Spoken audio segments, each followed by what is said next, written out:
Might as well put this phone down, right?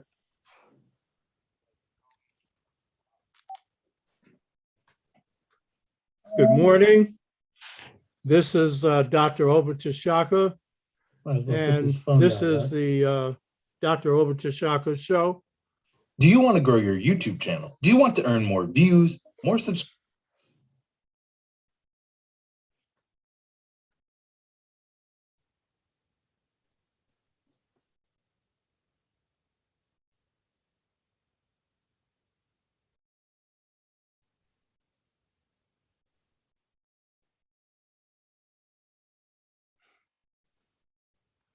And this is the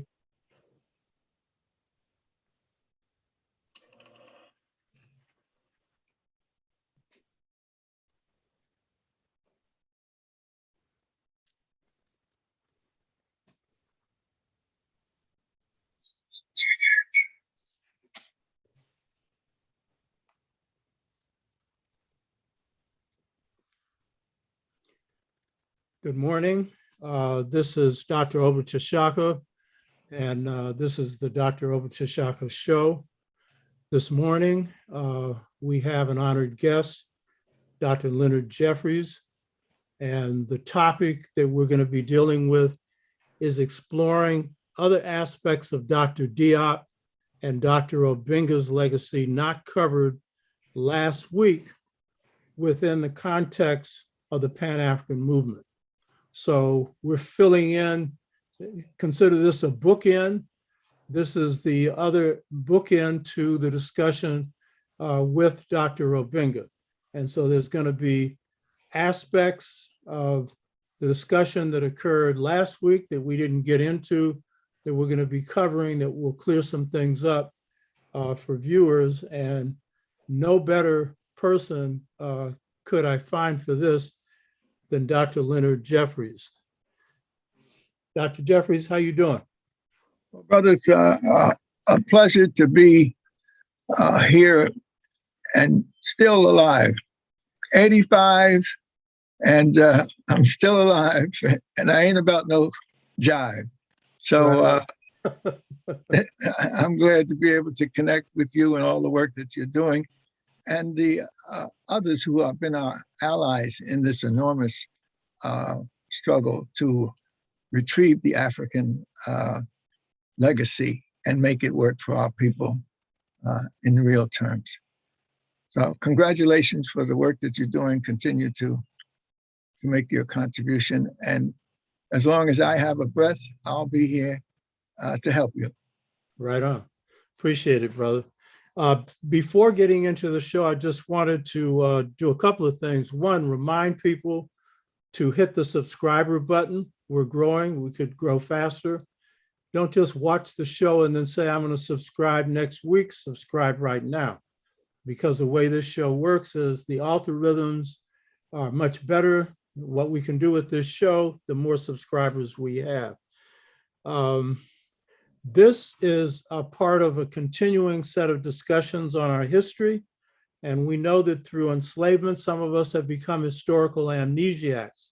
So this is helping us restore historical memory. And we've had shows on trauma in the Black community that have really affected our people now, since drugs hit us and breaking up of Black communities and weakening of Black families. And this is part of what we need, the antidote, so that we can work to rebuild and build stronger families, stronger communities, and stronger people. If you note, the interview with Dr. Obenga was outstanding. Last week, some people have called it a classic. Others called it, this is history. And I talked to Dr. Obenga 2 nights ago, and he was very happy that he could have this contact with African people and everyone else around the world and in the US. So I just wanted to focus on what he said in part of his discussion. He said, French miseducation had closed his mind. And you could say that that's true of European miseducation, period.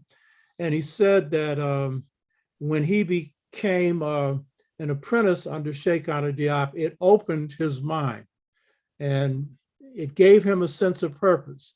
So a lot of us who think of education as getting a job, well, if your job is the liberation of our people, well, then that's a good job. But if you think it's just working for somebody, then we're back on the plantation. So his point was that his eyes opened when he found a person, a master, who was on his path. And in fact, it helped him to discover his path.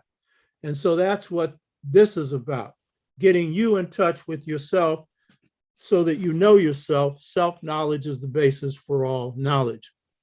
Now, Dr. Leonard Jeffries is our esteemed guest. He's my elder by 2 years, or maybe a year and a half, or maybe a year and 8 months, as Dr. Obenga was my elder by a couple of years. So for you young people, and we have a lot of young people watching this show, you consider us all ancient. So we could say that Dr. Jeffries is the Sphinx and I'm the pyramids. He goes back further than me. We've known each other for quite a while. This is a dedicated brother who is a warrior, who has used his scholarship to fight to free the minds of our people. He's real smart. And in his own education, he was a person who was outstanding student. He studied in Switzerland and then later Columbia School of International Affairs, getting a master's degree, and then later a PhD. He speaks or has spoken French fluently, and you'll see why that is so important also in his relationship to Sheikh Anta Diop and Théophile Obenga, and especially their scholarship. He was chair of Black Studies at City College of New York for many years. And in fact, he started as chair at the same time I started teaching at San Francisco State in 1972. And so he's brought in his brilliant intellect, and instead of serving the empire, he's serving African people. He's famous for the debate on the Donahue Show, where Phil Donahue made the mistake of agreeing to Dr. Jeffries' condition. And for a lot of you that don't know who Phil Donahue was, because some of you are younger, he was the Oprah Winfrey of his time, and Oprah Winfrey displaced him because she could cry and get into a lot of other stuff, and it just knocked him out of the wax. But during that time, he would bring on different people. He was a liberal, Dick Gregory had a distinction between conservatives and liberals. He said, the conservative hangs you from a high tree and the liberal hangs you from a low tree, And so Donahue couldn't resist the temptation of taking Dr. Jeffries on. And so Dr. Jeffries had one condition. And so, there's a secret about Dr. Jeffries, among many. He's brilliant, but I think one of his best fortes is debate. And so I don't know if he knew what he was taking on. So Dr. Jeffries laid out a condition, one-on-one, you know what I mean? Because Donahue and the habit of most of these talk show people is to pile on a bunch of so-called experts who don't know what they're talking about, and they drown you out. They don't beat you, but they just silence you. And so he made the mistake of going on one-on-one, and then Dr. Jeffries cleaned his clock. Right after he cleaned his clock, I gave him a call. And I said, Dr. J, said, what? I said, that's the best behind kicking on television that's been done by a Black person since Malcolm X. And I said, I don't think I need to tell you something. He said, what is that? I said, you got your minute of fame. Please believe me, this is the last time, because once they see what you did, all those mass media doors, I know you were running around the country speaking, but the Donahue type shows, those are closed. Did that prove to be true? Well, it did, and but they were so anxious to get a piece of me that they couldn't resist and keep trying to get me caught up where they could boil me in their oil. And but they didn't realize that I have this enormous world experience, and so I was able to slip in and out. Now, the Donahue Show is very important, but it was a part of a package that reveals my background and my interests. That day of the Donahue Show was preceded by a noon activity at a high school. And that noon activity at the high school was with our young brother, KRS-One. Oh, wow. He was, in other words, and we just, spirit has linked us in many ways. And so the telephone number that you may have called me on, 201-837-1355, is actually KRS-One's number. Somehow or other, the ancestors and the powers that be, when he left the area, I got his particular number. But so we took on the high school students, and he did a fantastic job. He was encouraged by me to try to get a teaching job, and so he could put his style of education, rap and whatnot, on the teaching level. So that was wonderful. That was at 12 to 3. At 4 o'clock, we left there 2 blocks away, and we walked up to the Donahue Show. And Donahue had prepared something special for me. His director is an outstanding Black woman, and she made sure that the presentation was supposed to be about the curriculum and the struggle over the African component in the curriculum, African, Asian, Native American, and the Caribbean. However, the night before, after she prepared this program, he and his wife and others decided they would go on an anti-Semitic attack on me to expose me. So I just took him on. When he was running up and down the aisle like a fool, I just zapped him. And so we had our students there, we had other professors there, and so he lost that battle. Now that was at 4. At 8, in that same area, I inaugurated the Charlie Rose Show. So here you have Jeffries and KRS-One dealing with the latest activity of bringing out this knowledge for the youth. Then you had an established person, Donahue, who was so glad to get myself, Minister Farrakhan, or Khalid Muhammad on the show. And then a new fellow on the block was being initiated. That was Charlie Rose. And he was, nice, a fellow, but I wasn't going to take a chance on niceness. Donahue just showed me you can't trust their being fair and whatnot. So I went at him like a Black Panther, a tiger, and a lion all together. And he got toasted, roasted, and beat up. And my best buddy, Dr. He had honorary doctorate, Gil Noble, had said, "Why were you so hard on him?" I said, "If you saw what Donahue had done a few hours before, I wasn't going to let him get a foot into coming at me in the wrong way." So that's one of my great days, dealing with the youth, dealing with the establishment, and dealing with the new folks on the block. And so that discussion there is important, because also you're talking about the impact of the African-centered movement on the hip hop movement. yes, And hip hoppers generally list a couple of things in that era in the 80s and 90s that influenced them: the Million Man March and yes, Afrocentrism. And so that contribution, KRS-One and a host of others, that was extremely important.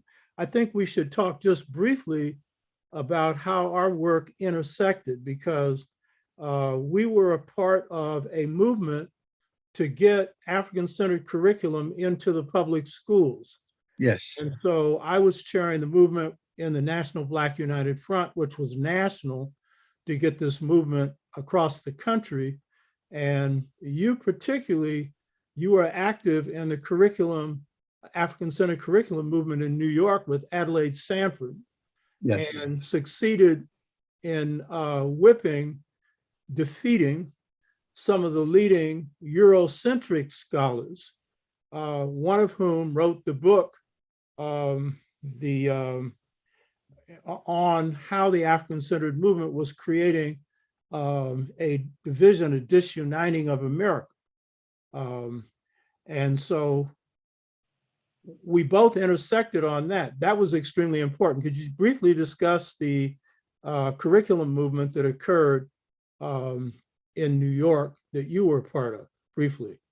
Well, the important thing about this struggle is that it comes with a African family approach. Regent Adelaide Sanford, Dr. Regent Adelaide Sanford, she was the leading Black educator in the state of New York.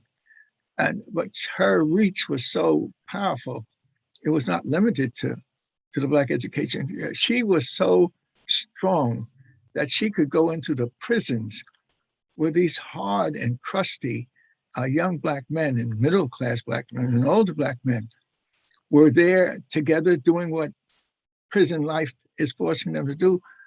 But she said she's going into the prison and have part of her contribution in the prisons. And so when she sees all of these men, she doesn't see criminals or people who have been devastated by their own conduct. She sees the system having created them.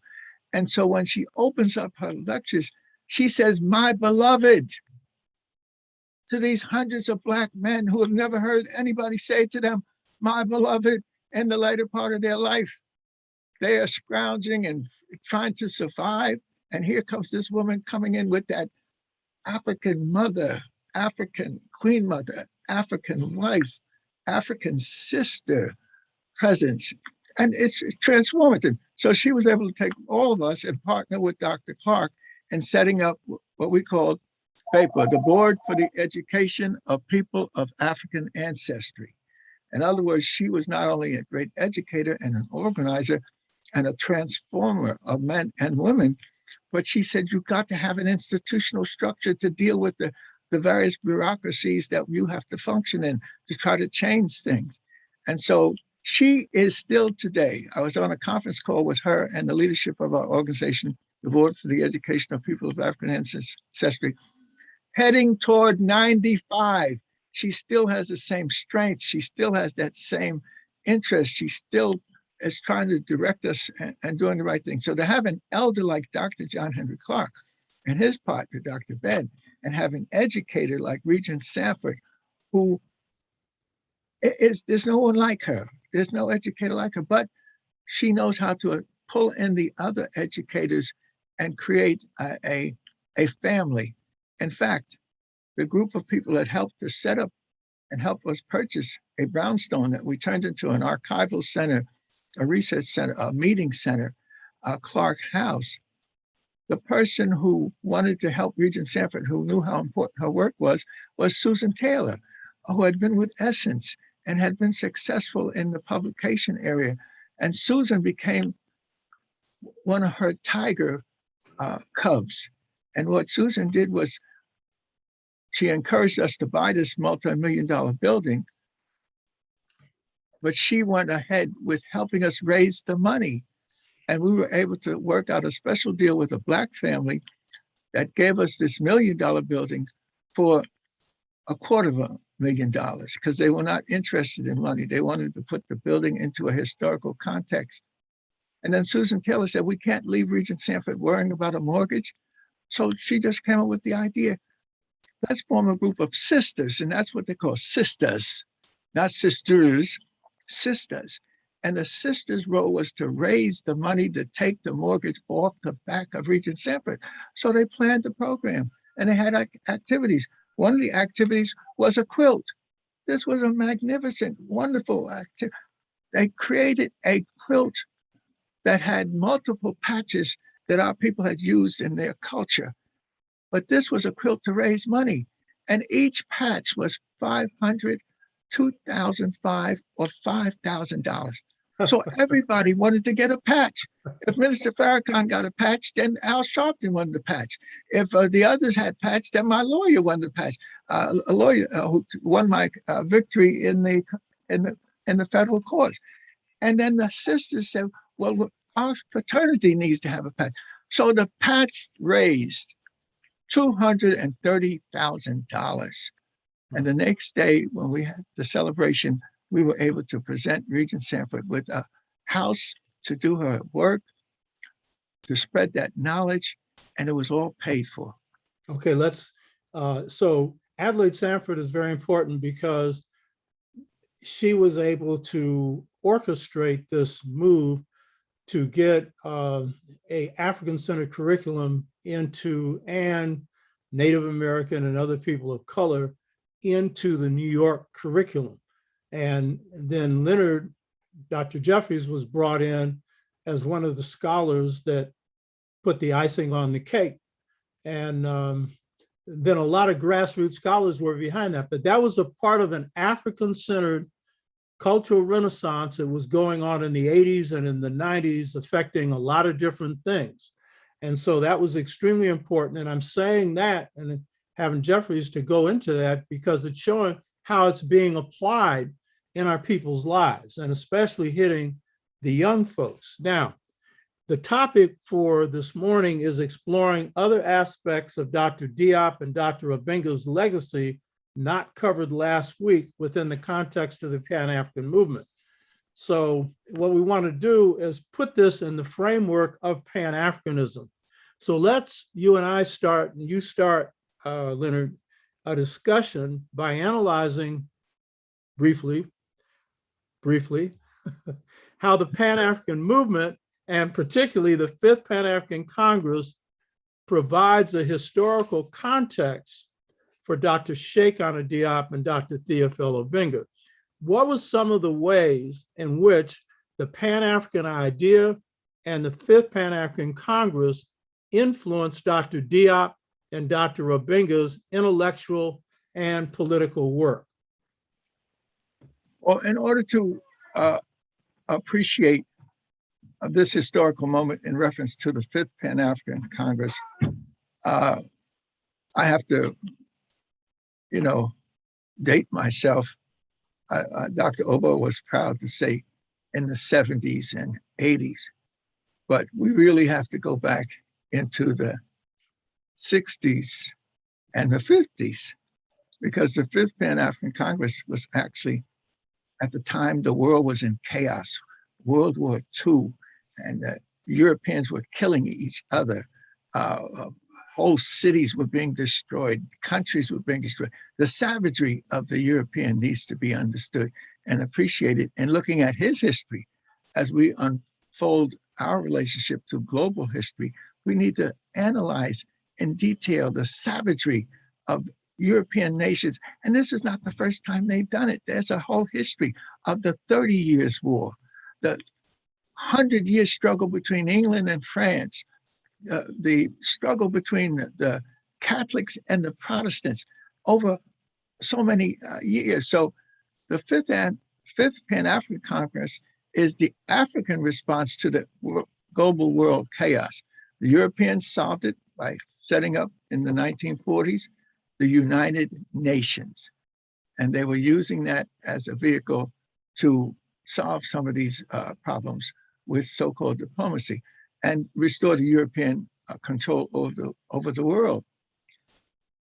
But what they had failed to do is to include Africans.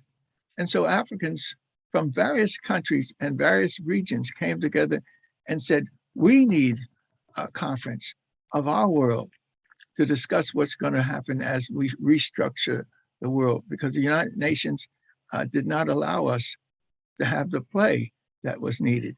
And that is a historical reference if you go back into World War I, and the European, again, fighting each other, millions, tens of millions of people being killed.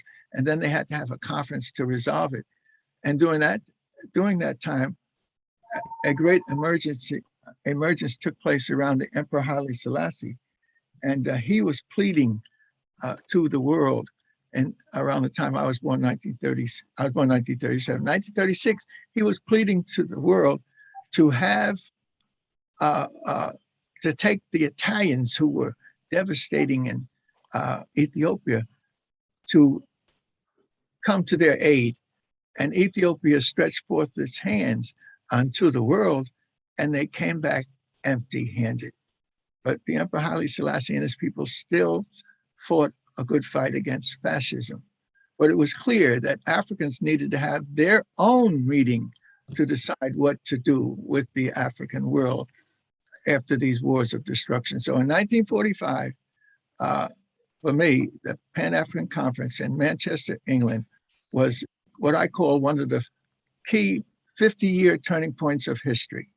And so 200 plus Africans met from all over the English-speaking world, and they were able to map out a plan and take this whole concept of African nationhood to a collective level of Pan-African nationhood and Pan-African regional development. So who were the great people there?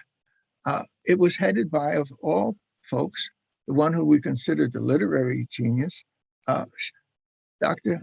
Diop had a counterpart in the African American world, and that was our great brother, the talented 10th brother, and he was made the president of the Pan-African Congress. W.E.B. Du Bois. W.E.B. Du Bois.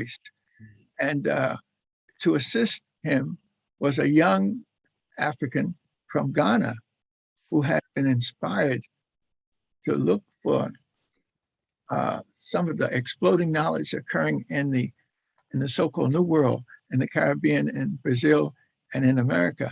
And that person was Dr. Kwame Nkrumah. He left Ghana inspired by his mentor, Agwe of Africa, a Black man who had gone to America before he did. And he founded his roots in Livingstone College in the Carolinas.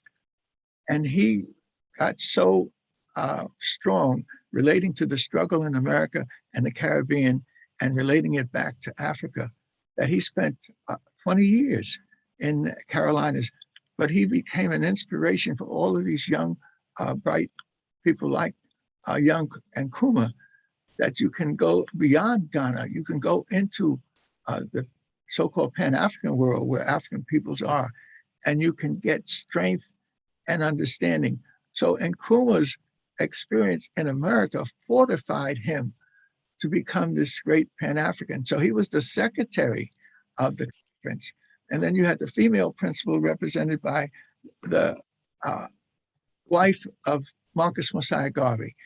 And so the people that were there came from all of the ranges. George Padmore had been in the international communist movement. In fact, he was the highest person in our world community that was into, he was in the Comintern. That's the governing body of communism.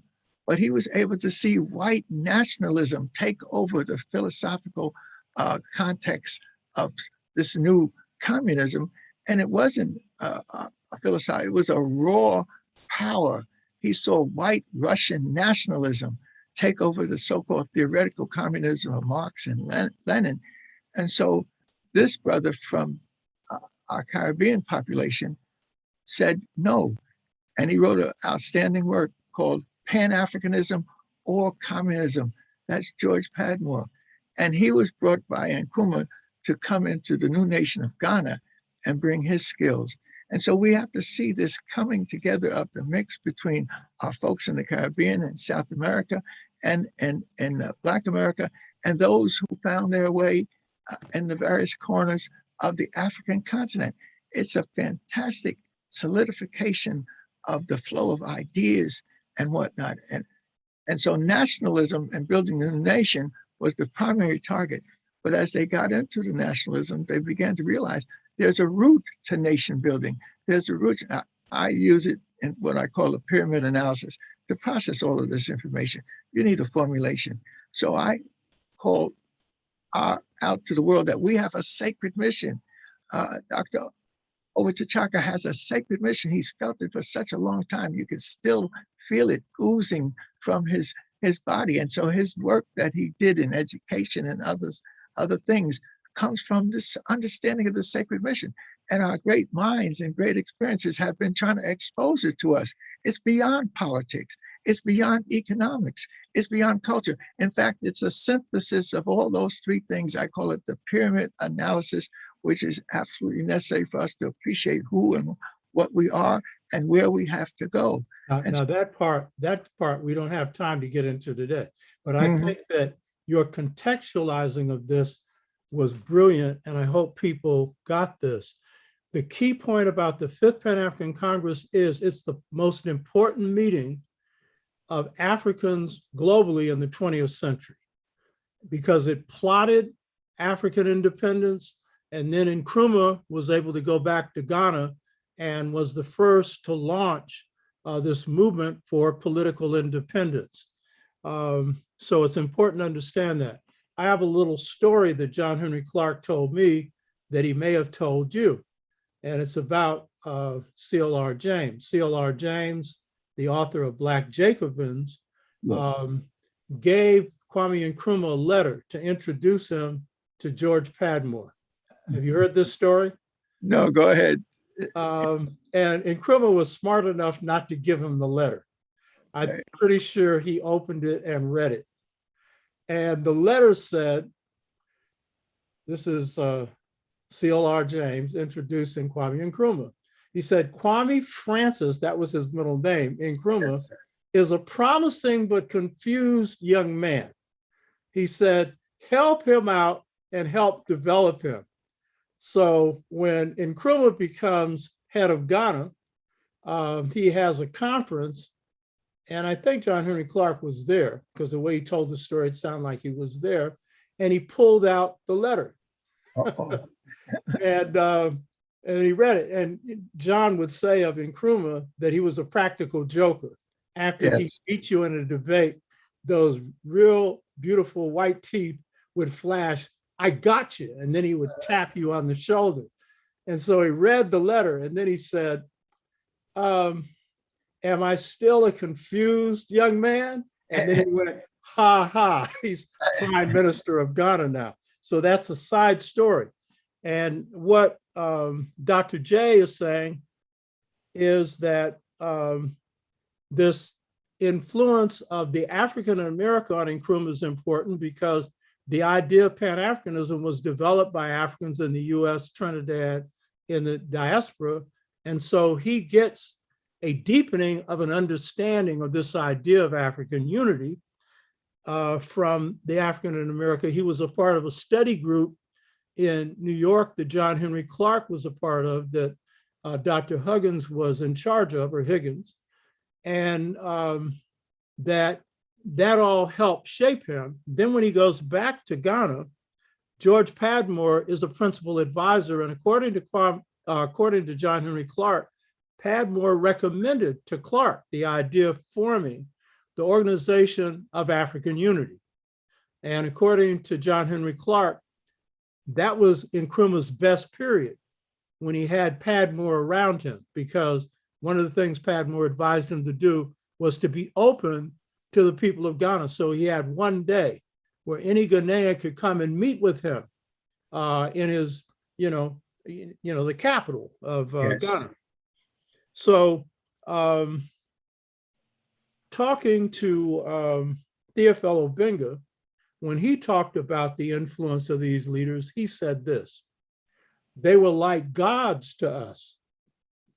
He said, later he met the president of Zambia, Kaunda, and he told him, you're like gods to us. And what he said, the impact of the Pan-African movement and the movement for African independence on him was that it got him to see beyond the borders of just Congo-Brazzaville. Right. He saw how the Pan-African movement linked Africans up. And so the students in France, as would be true of the African students in the US or in Britain or wherever they were, they began to take on this Pan-African idea, and it began to influence their scholarship. So the context that Dr. Jeffries provides is very important, and you should go back and study this 5th Pan-African Congress. You should study Pan-Africanism, and you should remember it's a product of African-American, African-Caribbean culture, because the African in America forgot what part of Africa he came from, most of us, but we began to see Africa as a whole, and it comes out of Ethiopianism, the idea that princes shall come out of Egypt, Ethiopia shall stretch forth his hand under God. That then becomes Pan-Africanism in 1900, conference sponsored by Sylvester Williams in London, where Du Bois issues the statement, the problem of the 20th century is the problem of the color line. So the key point to get is, for all you who still don't know if you have a culture, you created one of the most advanced ideas on the planet, African unity, the unity of Africa and the unity of African people worldwide. In last week's discussion, Dr. Obenga discussed the personal and intellectual qualities of Dr. Sheikh Anta Diop. Dr. Jeffries, you had a personal relationship with Dr. Diop, which we'll get into shortly, but could you discuss the influence of the Murids of Tuba, a branch of Islam, a Sufi branch of Islam? You could discuss what that is, and Dr. Diop's relationship to the Murids, and what influence do you think the Murids had on Dr. Sheikh Anta Diop? Murids is spelled M-O-U-R-I-D-E-S. Certainly, this is a very important part of the history which is really dealt with. And again, using the Jeffries pyramidal process, it allows us to deal with socialization and acculturation. And that's when the transmission of knowledge helps to form the individual. So we are fortunate to be able to look at the Anglo-Saxon, African, Caribbean component of the process of values and intellectual development. But there's a complementary relationship that was going on in the French-speaking world and the Portuguese-speaking world. And so we need to have this historical understanding of the formation that Nkrumah had, that Du Bois was a part of, and even other greats that we never mentioned, but we could put his name in the picture, Paul Robeson. Paul Robeson was a part of this mix of a combination of multi-genius. In other words, he was a Black man who was one of the great athletes in terms of football, one of the great artists, one of the great relationship in terms of moving to people and relating to them, the Welsh farmers. And so Robeson fits into this picture with this complementary capability of being a giant. And they needed the African spiritual component to make that giant have an enormous impact. But that's, again, the English-speaking world. But there is a French and a Latino-speaking world that represents Portuguese. And I see Amilcar Cabral and in the home and the workplace of Dr. A brother. And we have to appreciate the Portuguese role.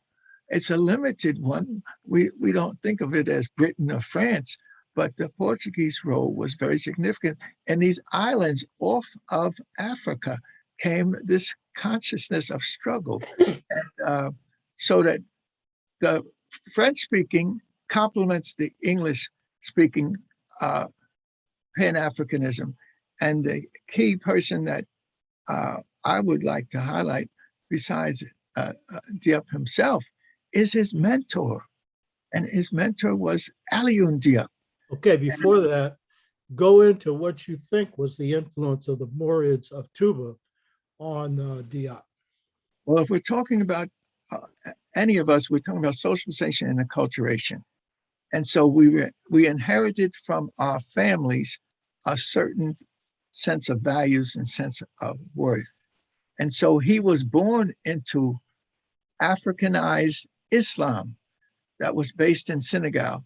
And the holy city was a city in Senegal called Touba. And so you had thousands, hundreds of thousands of these Senegalese who had taken and took Islam and adjusted it to their way of life. And so having this birth in the Morid community, as you know, if you see the larger Islam, you have Iran espousing a component, Iraq espousing a component, and the various struggles between them. But this African process produced a link to the Islamic world that was Africanized. And that's the foundation of Sheikh Anta, where he learned his basic understanding of knowledge and how it can be used and how you relate to family and to community and ancestry. So that's the early part of his education. But then he moved from Debel, which is where his Morid family got started. And he was moving towards Saint Louis and Dakar. Those were the two of the franchise areas of Dakar.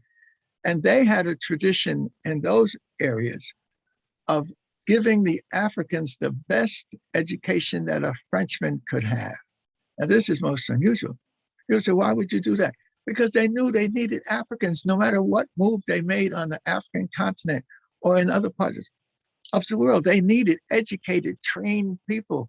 And out of this came the right of 4 communes, 4 urban areas in Senegal had the right to be French citizens and the same education and process that the French had. So he had the best of the Maori tradition. And then as he becomes a teenager, he gets the best of the French tradition. Most Frenchmen will never have an education that they were given these Africans because they need them for this world process that they were involved in. So he completes that education, but then to put the cap on that education that he got, he had to go to France and itself. And he went at the time that World War II was ending. And so he came into a France in turmoil, but a France trying to remake itself. And so he had a chance for the Muslim process of a specialized Islam, a specialized French education. And then he went into the new France in which they were trying to rebuild after World War II. And so he saw the new French nation being built. So this was a part of that mind explosion that he had that allowed him to see the African world writ large, and having these other educational formations was a part of that. You did a fantastic discussion with Obenga about the development of the mind, the development of culture, the intellectual interconnection. And he had this triple impact. And then the hold up on his main intellectual influence. Before we get into that, I wanted to add a few things that you have brought out. And without you, we probably wouldn't know this, the Morids.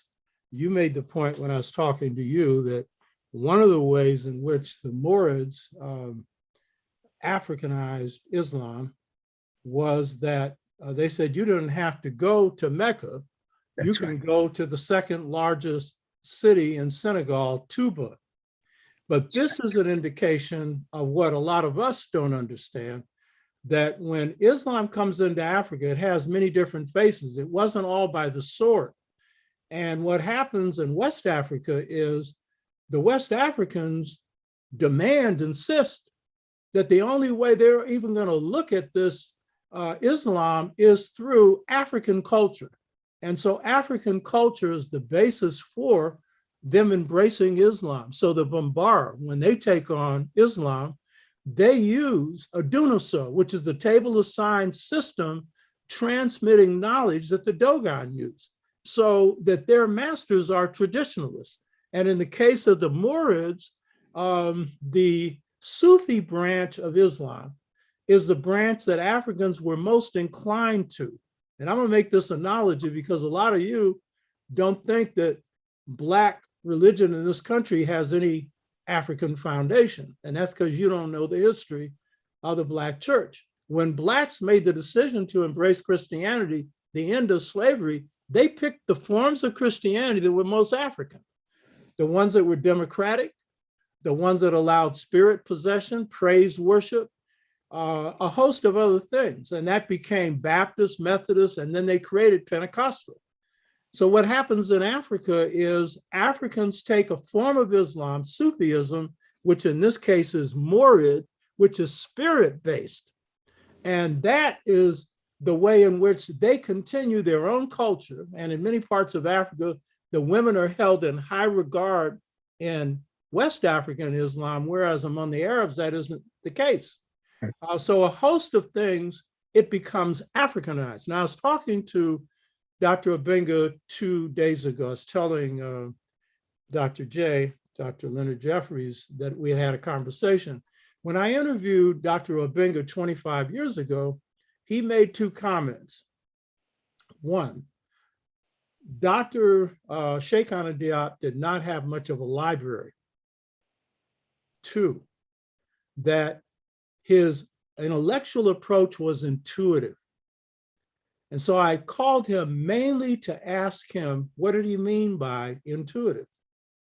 And this is part of what got him in trouble with the French, but this was his brilliance, because whether it comes from the Moorids or whether it comes just from traditional African culture, his family, as Dr. J was saying, the socialization process, according to Dr. Obenga, Sheikh Anta Diop didn't go through the reasoning process that the French took you through, which is Cartesian.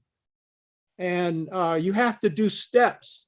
And Obenga made the point that in the French educational system, they didn't care so much about you coming up with the right answer. It was how you came up with it. It was your reasoning process. And what Diop would do is not go through the steps.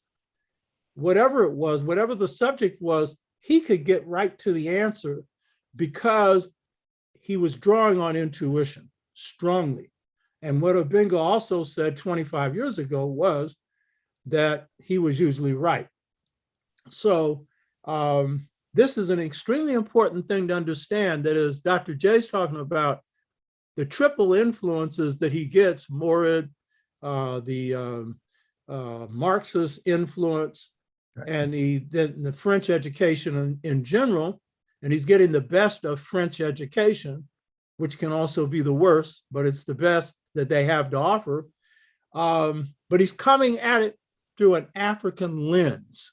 And that African lens is also what the Bambara would call a totality of thought. In other words, when he would bring something in, he wouldn't just bring in a single thing. And the French always wanted everything separated into categories. European too, because they've taken spirit out of education. So that's a key thing to get about Diop, is his spirituality.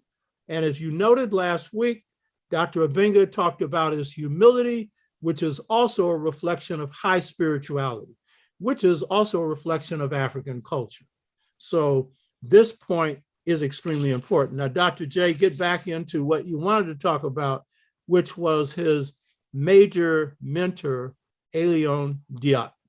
I know you want to get into this. I really want to get into this because a lot of the things that you were able to interact with Dr. Obenga around is reflected into the fact that Leonard saved him. In other words, they got linked spiritually, and it produced this enormous result.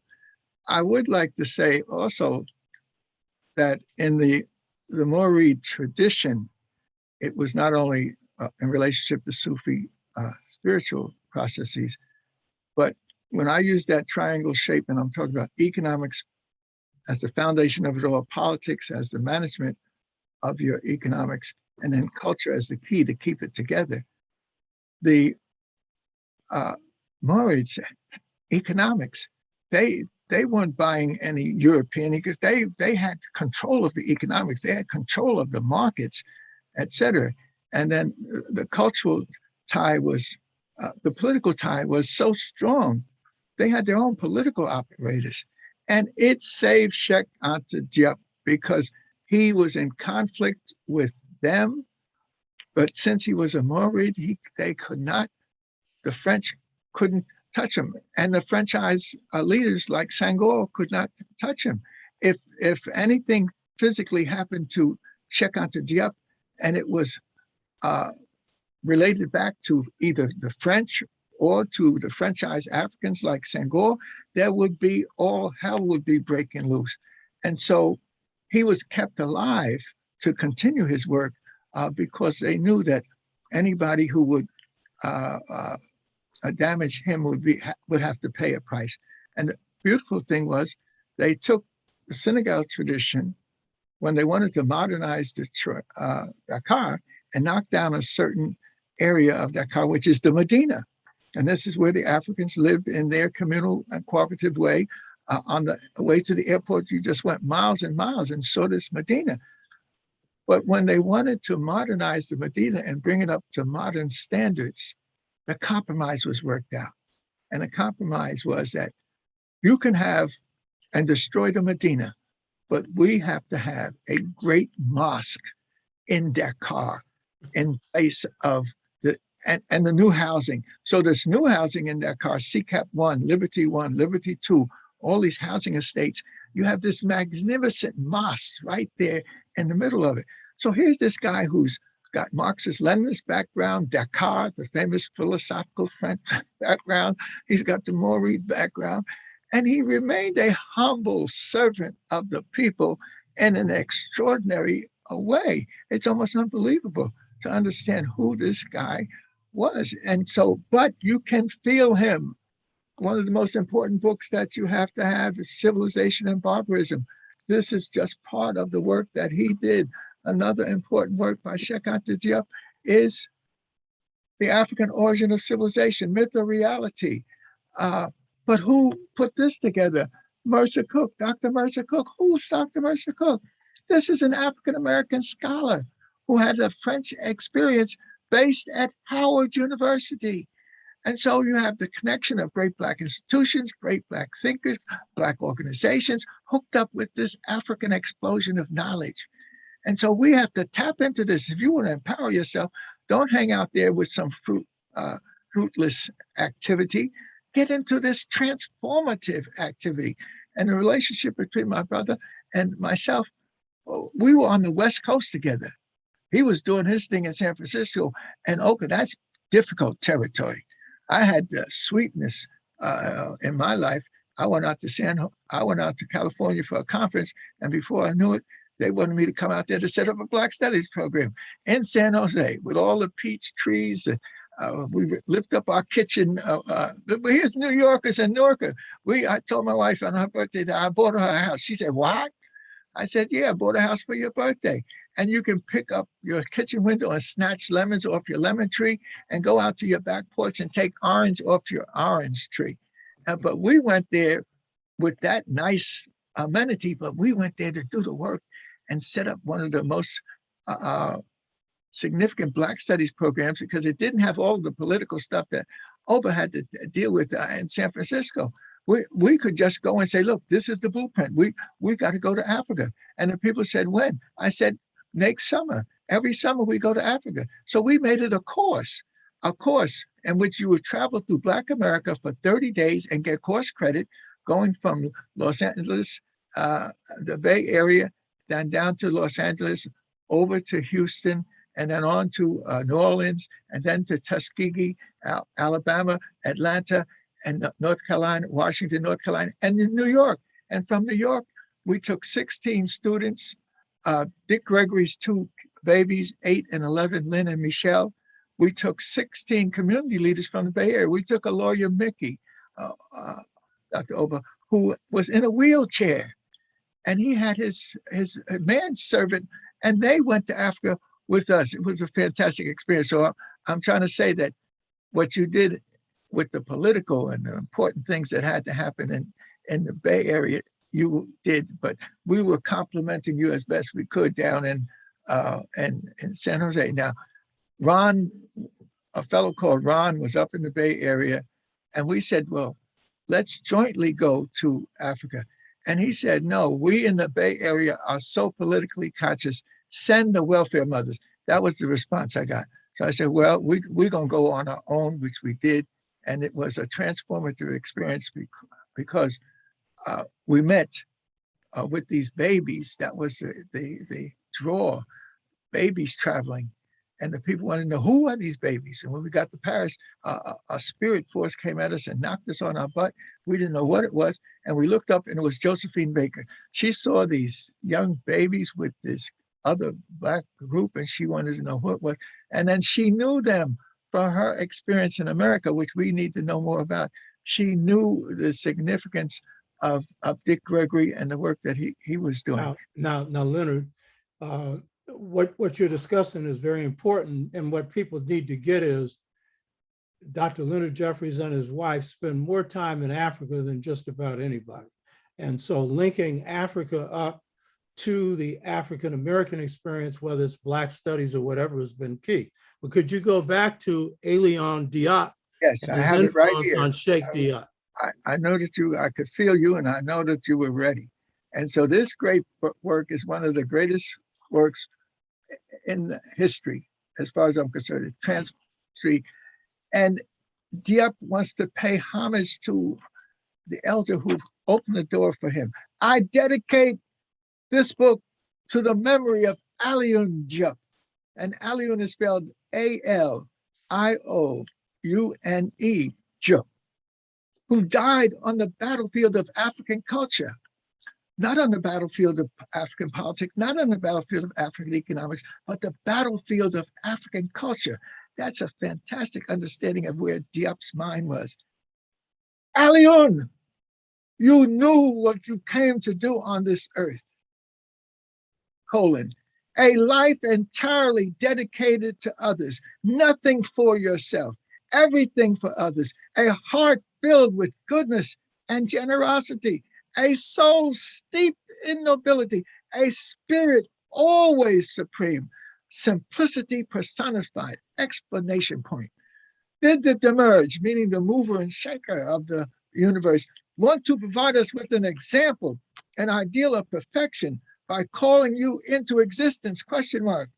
At last, the terrestrial community to which you knew how to convey better than anyone else the message of human truthfulness that sprang from the innermost depths of your being was deprived of you too soon.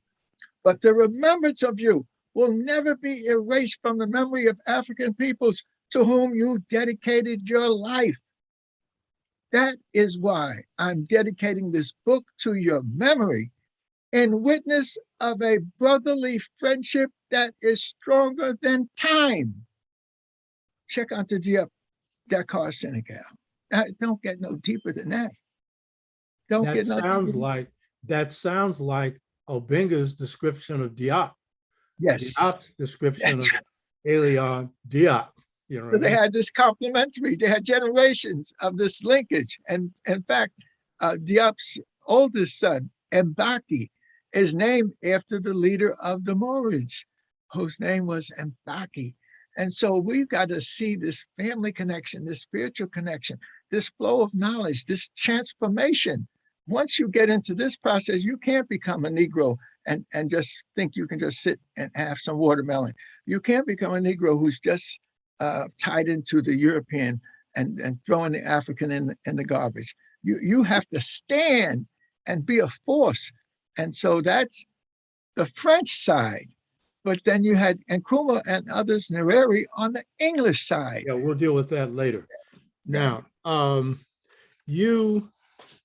of the reasons why it's so important to have you on is that you have a lot of connections, and one of the connections is with certain historical periods that are really important. And one is you moving from Switzerland, where you were going to school, to Paris, and you can give a description of what led you to do that. And you arrive at a time where Dr. Sheikh Ahmed Diop is defending a PhD. And for the third time. Yeah, for the third time. You'll get into that. And so I want you to discuss why he met so much resistance in the French Intellectual Academy and, of course, in the European world, and describe your relationship with Dr. Diop and Dr. Theophile Obenga, and specifically the contribution you made to the intellectual work of Dr. Sheikh Anta Diop. So it's a mouthful. Suited Yes. for you. Well, we appreciate you your attempt to make sure that we get as much out of this interchange as possible. And so I really appreciate what you've done and will continue to do. Certainly, the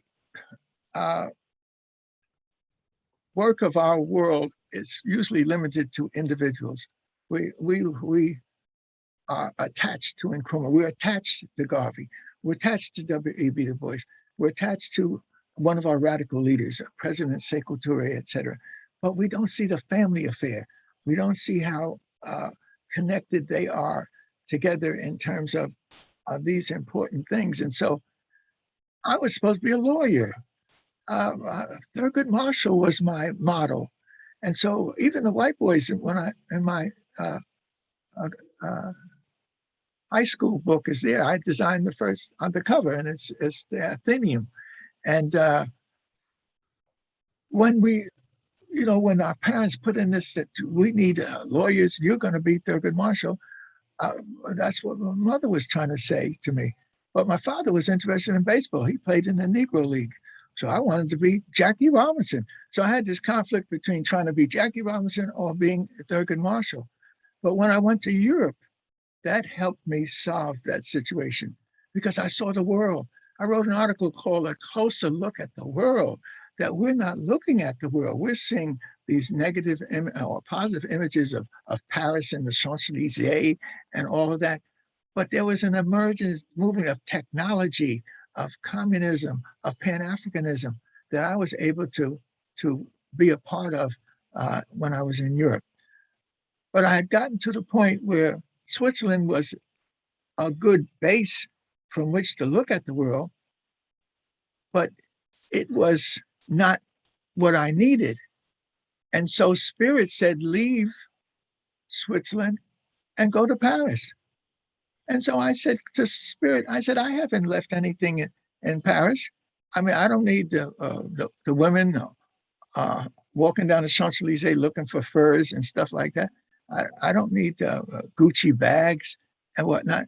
And I've been raised with white people, so there's no special attraction for me. But Spirit insisted you need to go to Paris as soon as possible. So I'm not going to run from Spirit. Spirit was trying to give me a big message. And so I got my butt on a midnight train and got to Paris. And fortunately, and I went not to be Gal, where the women are standing in the doors offering their bodies, or the Champs-Élysées. I went to the student quarters, to the university quarters, where the great Sorbonne University is for the graduate work, and where the Collège de France is for the undergraduate work. And between the University of the Sorbonne and the Collège de France, on the Rue des Écoles, the street of schools, was the office of Présence Africaine. You couldn't have a better situation in the heart of this heavy education than to have the Présence Africaine Center there, the archives, the making of the publications, etc. And so I had a chance to meet Leonard Diop, who was organizing people in the streets to protest that Sheikh Anta, for the third time, defending a dissertation, needed to get his dissertation successfully there. So we were active in the streets, but in the suites were the scholars, the French-speaking scholars of all types, that they were brought in to, these are white folks now, brought in to defend Sheikh Anta Diop's defense for the third time of his attempt to get a doctorate. And it worked. It worked. It was a fantastic thing. How I got into the middle of that, I just don't know, but I will never forget it. And to see this elder, Dr. John Henrik Clark that we had, and a Dr. Ben that we had, this elder, Leonard Diop, didn't need to be placed on a pedestal. He just did the work. And so he knew how to work with people like Theophile Obenga, who was coming on the scene, and he would open up ways for them to to grow. And then he would. So before going into that, so what was, I think it's pretty obvious, but stated, what were some of the problems that Diop had that led to 3 defenses for his PhD before he got it? What was behind that? Well, for one thing, he was talking about this subject, Right. the rebirth of African civilization. And Europeans and other folks can't see us as the foundation of human civilization. But these scholars saw it and they lived it. This is the Shekinah of African America. This is Chancellor Williams, who traveled through 40 or 50 African countries looking at culture and history. And so he wrote his great work. And then here is another edition of it, expanding his great work. So I'm saying when we raise up the others of the world, we have to see this process happening among other groups of our people, the Portuguese-speaking Africans, Amilcar Cabral and others, the Africans from South America. We think of Patmore from the Caribbean, but here from South America, you have Ross McConnell. And what is his great work? Pan-Africanism from within. Leonard, at the Yes. 6th Pan-African Congress, Ross McConnell was there, and Okay. I have an autographed copy of that book, you know what I mean? Yes. At the Yes. 6th Pan-African Congress. Could you describe your relationships with Dr. Diop and Dr. Obenga and the specific contribution you made to Dr. Diop's work intellectually? Well, certainly, my foundation is very firm within all of these different communities, and it was so firm in the French-speaking community that my mentor, who didn't hesitate to give you jobs, this is what you are, you're being prepared to do this. And so you might want to do that, but no, we have, so that's Dr. John Henrik Clark. He says, the book has come out in French. Most of us don't deal with French. So you've got a responsibility. Take time off, take another Civilization and Barbarism. In other words, Diop's masterpiece was in French. And Dr. Clark had said, we cannot wait 10 or 20 years. It needs to be translated as soon as possible. So he ordered me to leave my job of developing one of the largest, most comprehensive Black Studies program at City College. And so I said, Doc, I can't do that. We're in the middle of these great conferences and all of these activities. So I delayed it 2 years, and finally I did follow his orders. And I went to Paris to translate this. And I got the shock of my life, because the first 100 pages of it is beyond any French I understood. I got all these scientific books. I had to get dictionaries upon dictionary. The first phase of this book is an enormous challenge for anybody who even speaks French. The paleontological approach, prehistory, critical view of the origin of humankind, myth of Atlantis, latest discoveries on the origin of Egyptian civilization. That required not just a knowledge, you had to get the books and these scholars, and I had to re-educate myself to even do that. And then the second part is part 2, laws governing the evolution of the science, the motor of history in the societies of the AMP. That means these agricultural societies like the Nile Valley and the Tigris-Euphrates Valley and the Greek city-state. He's making a comparison. But fortunately for me, there is an African spiritual presence in the world, and they saved my butt, because I made my great chance to translate this and attempt. But there was a struggle in South Africa in reference to the children exploding. And so the head of the World Council of Churches, who was a part of the Caribbean cultural community, Dr. Philip Potter. He said, we need somebody to deal with South Africa. Dr. Jeffries, drop everything you're doing and deal with the struggle in South Africa. Eventually I did. I wrote a book on the crisis in South Africa, dealing with Steve Biko and all of that was going on. But since I had an obligation to have this book translated, I was able to get $20,000, and we were able to translate it from the French by Yalenge Mgeme, edited by Harold Samuelson. We got this African who I met in Dr. Ben's office on 125th Street. And it was perfect because he was looking for something to do. So the creator that forces that big, how could they put this African from the Congo in Dr. Ben's office when I needed just that? And so Ngeme finished this. He worked hard and was able to finish it. And so you have my statement in the back that Diop Civilization and Barbarism is truly an extraordinary scientific and scholarly masterpiece. It will undoubtedly become a classic of African-centric scholarship. Professor Leonard Jeffries, Africana Studies. Educated in his native Senegal and at the University of Paris, Cheikh Anta Diop was director of the Radiocarbon Laboratory at the University of Paris Fundamental Institute until his death, February 1986. Is the author of, and they list the books. But the interesting thing was his death, and now Dr. Oba and myself need to talk to Dr. Obenga about it. His death was from the stress that the students he was loving and teaching gave him. He had come from the Congo and had come home to Paris, to Dakar for a big activity.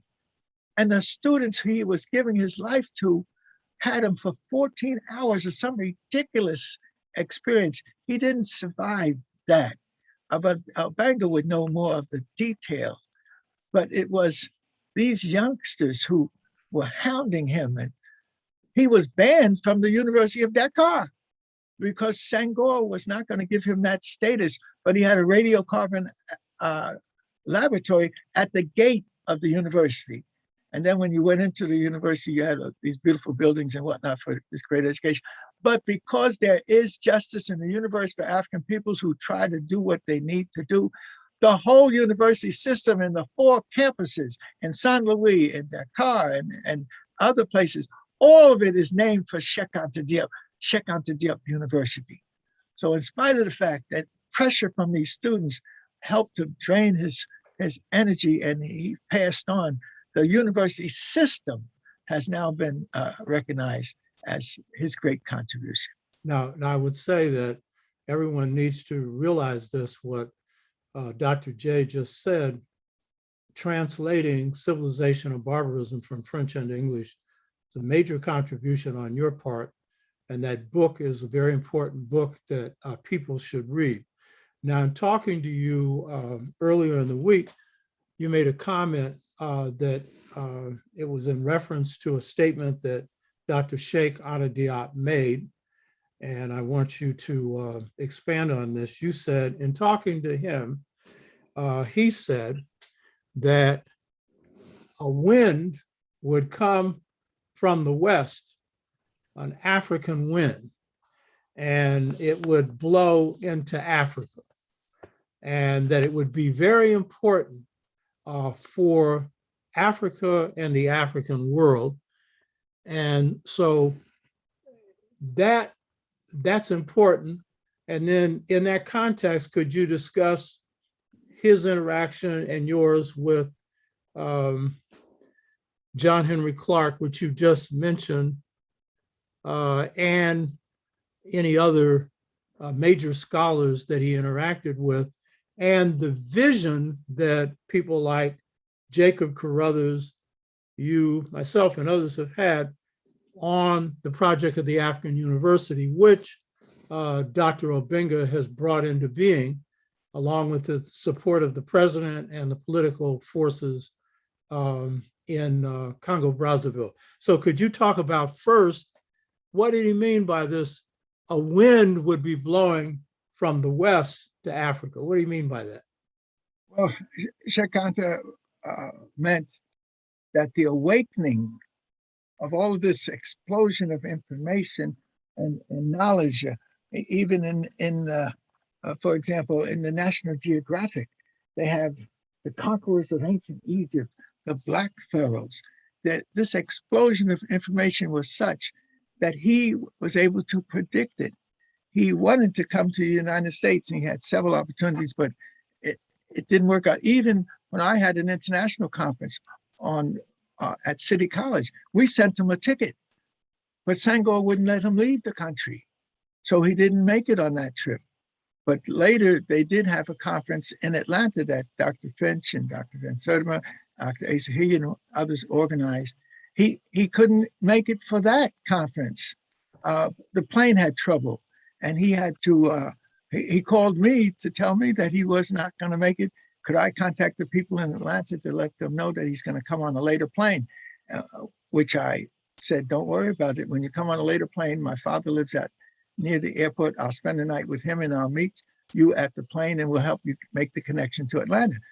But Cheikh Anta Diop was such a spiritual person that when he got on the second plane and he saw 100 and almost 150 people who wasn't going to get a seat, he gave up his seat for one of them to get on the plane. And so he sacrificed his connection with us.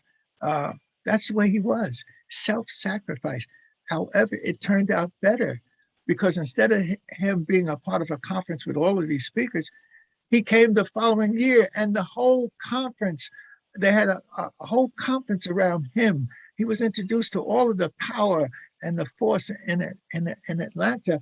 And in fact, he became a hero, even though we were banned, and most of us, including Dr. Ben, Dr. Clark, Naim Akbar, and Brother Salim, one of our great mathematicians, we were banned. They banned Dr. Clark, myself, and others because we were too much into the African thing. But the great temple of learning in Morehouse, and the center of it is the center, the King's Center. And so in it, they have a hall of giants. And this is Diop's painting in that great hall. And I got a chance to stick my little head in there. But Diop transformed the Negro-ness that Dr. I'm gonna mention his name, the dean. He was into African Negro-ness and the spiritual Christian.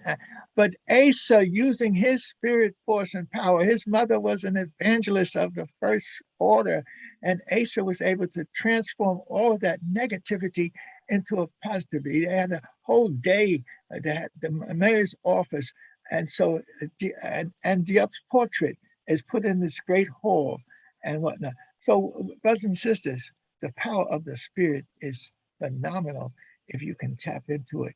And that's something.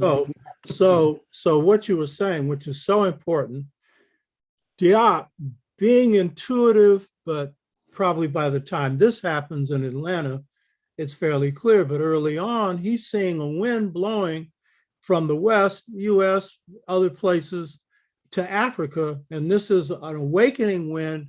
It's a wind of scholarship. It's a wind of leadership. It's a Pan-African wind. It's an Afrocentric wind. Yes. And it's something that people will say, Dr. J, how could you be in all these places? I said, well, that's just the way it was. My mother told me, you're going to be traveling. Listen, wherever anything about Africa is going on, Dr. J and Rosalind, who your great wife, who is a giant of a scholar in and of herself, an art historian, and beauty of magnificence of grace and brilliance, you all will be there. You know, I mean, here I am in Ghana in 1990 after I had the vision for the Mother Principle, and I'm in Kumasi. And who comes in? Leonard, Rosalind, Wade Nobles. Y'all had a treat across West Africa, your car broken down. I said, I'm glad I wasn't on that treat. And then in you come with the greatest healer in Ghana, which you and Rosalind and she adopted us. And these are the rings that she gave me at the time of the great struggle over the curriculum. We were supposed to go to meet with her, but we had to deal with all that mess. And then we went to her. She instinctively knew I needed support. Usually you get one of these rings, but she said, no, you need the power to resist these forces coming at you. So we don't need to play with. By the way, let me interject a common experience. When they're trying to wipe us out, Africana studies and Black studies at San Francisco State, 90 to 92, the same time they're moving on you, same time they moved on Molefi Asante, same time they moved on Jacob Carruthers Center for Inner City Studies, my Babalawo, Ifeyemi, who is an Araban now, he's Wade's Babalawo as well, comes to the house of my good friend S.N.C.C, who passed on. She's one of the reasons that I got hired at State, because the FBI was all over trying to stop me from getting a job.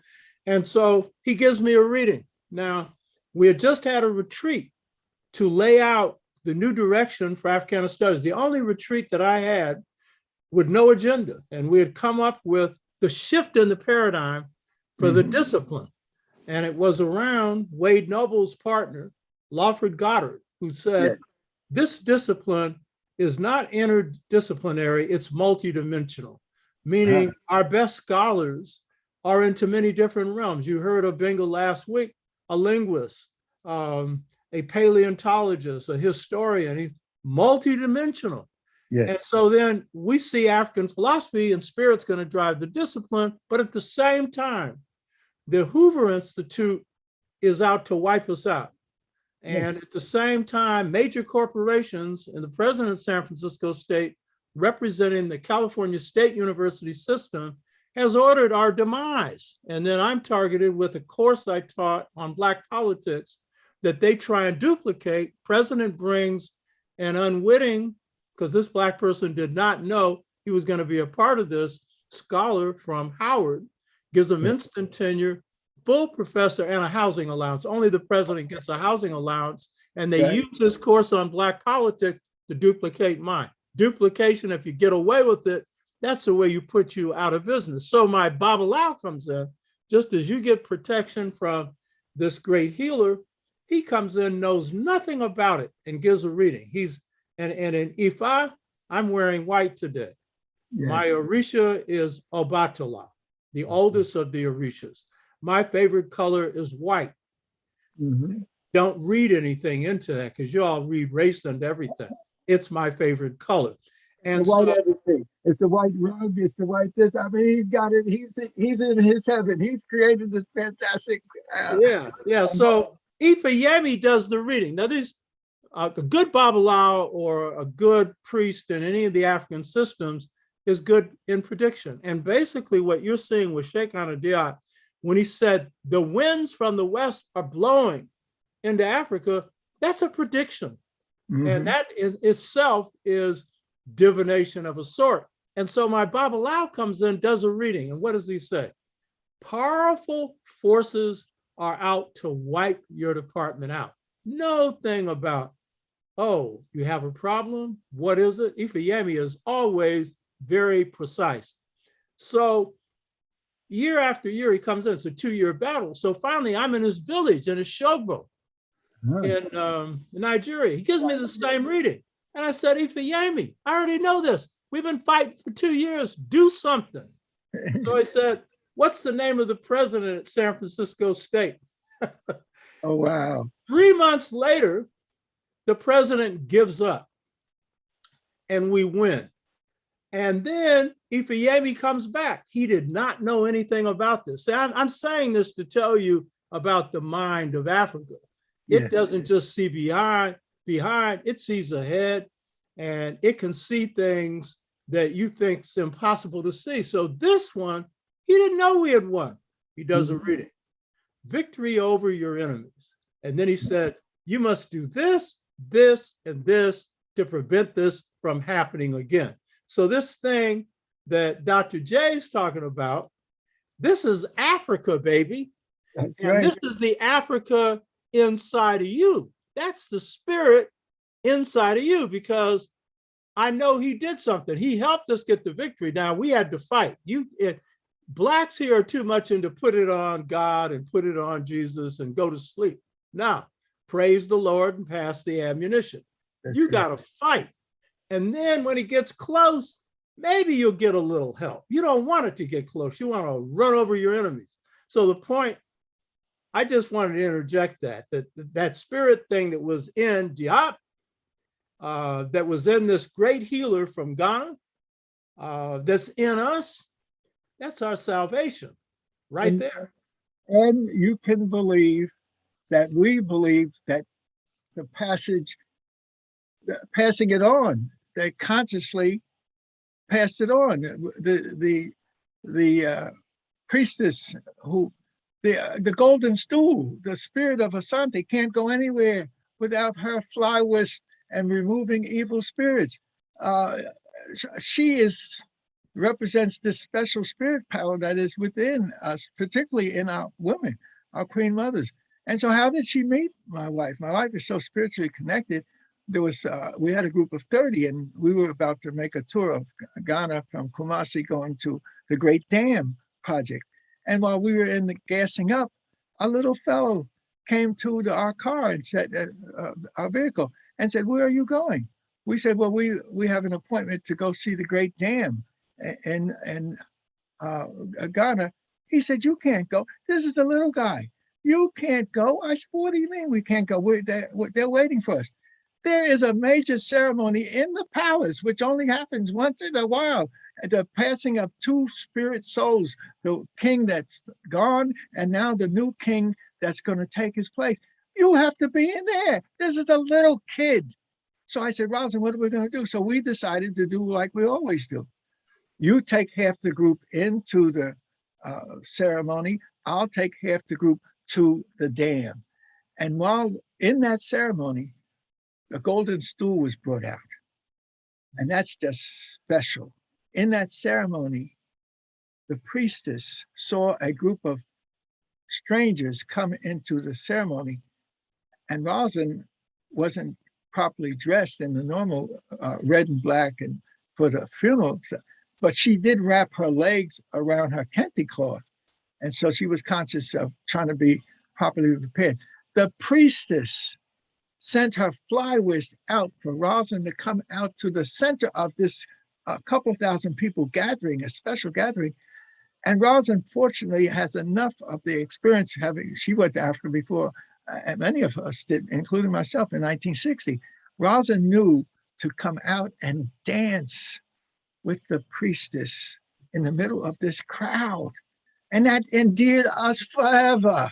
You don't understand how they consider these type of things. And so when she had a chance to meet me, she said, "Oh my goodness." And so she put us in charge of her daughter, her children, when they came from Africa to America. She didn't send them to some Ghanaians. She linked them up with Rosalind and I, and we've been family ever since. She died a few years ago at 104. And there's a special shrine for her when we go to Ghana. We'll go and pay our respects, but we think about her all the time. So she was a great healer. She could heal people with nervous disorders by going into a trance. And then her daughter or whoever was listening to this, what was being said, would then hear what was being said, give her the information when she came out, and then heal them. And there's a whole process of how that happened and everything else. But this is a part of the power of Africa. Now, one thing though, we have to include this, is Dr. Clark had this special relationship with all these great Black men and women, and he dragged us with him wherever he went. I mean, we went to Los Angeles in '68 to try to beat up on the white folks who control education, African education. And then later, when we had to form our own organization because they didn't intend to have us come in any powerful way. So we formed our own, the African Heritage Studies Association. And he immediately took us to up in the mountains of Puerto Rico, Barranquitas, to map out strategies. And we went up in the nighttime. And when I saw in the daytime the mountains we went through, I said, "Oh goodness, I might have peed in my pants if we had to come to these cliffs and whatnot." But we went to Barranquitas to plan out a strategy. Then we went to Washington, D.C. to get more of our people in. And then that same group went to Jamaica to take Marcus Garvey's books to Jamaica. And then it went next door in the Caribbean to Trinidad and Tobago, because Eric Williams, Dr. Eric Williams, the prime minister, a brilliant man, good friend of C.O.R.E, James Padmore and all, and his great work is slavery and capitalism and slavery. Eric had banned his own books once he was president and had to have a population that he could control. He banned his own. Eric Williams banned his own books. And while he was the president, I mean, he didn't have to worry about anything. But we went there taking books. That's Dr. John Henrik Clark, one of the nicest persons you would think.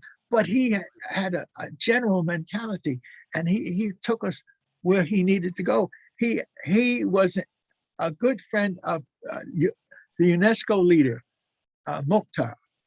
And he had us come to his home to meet Mokhtar. And we sat on the floor on pillows, sitting at the feet of the masters. And it was Dr. Clark and this beautiful brother and Bo. And he was able to produce this 8-volume set that Obenga and a whole host of others, the great ones, have made their contribution here. This one is by the Egyptian scholar, Mokhtar. Others were by the scholars from Nigeria and the Congo. So this is a perfect example. We don't have to worry about Henry Louis Skipper Truth Gates and his putting out his questionable knowledge. And he's a good friend of mine.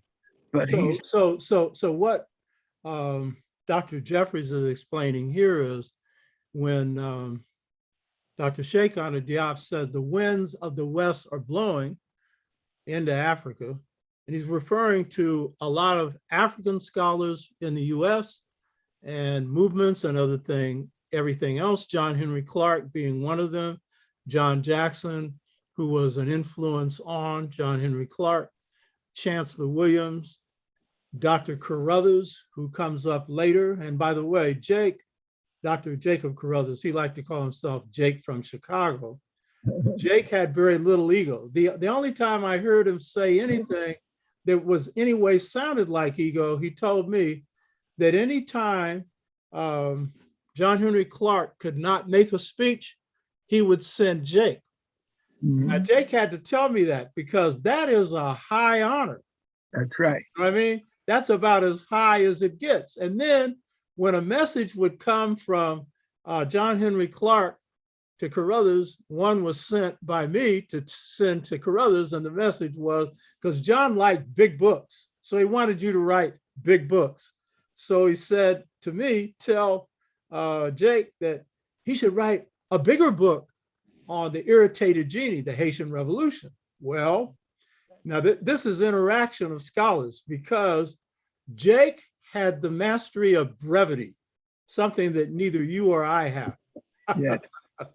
And so Jake could say a very lot in a very little. He told me that when he did his master's thesis, that the person that was supervising it wouldn't pass it because it was too short. And Jake would refuse to extend it. But then finally the guy read it, and then he said, add a few things and it's okay. So when I give this message to Jake and tell him, John said he needed a bigger book. By the way, Irritated Genie is a classic. You should read it. It's equal to C.O.R.E. James Black Jacobins for a lot of reasons I won't go into. You should read it.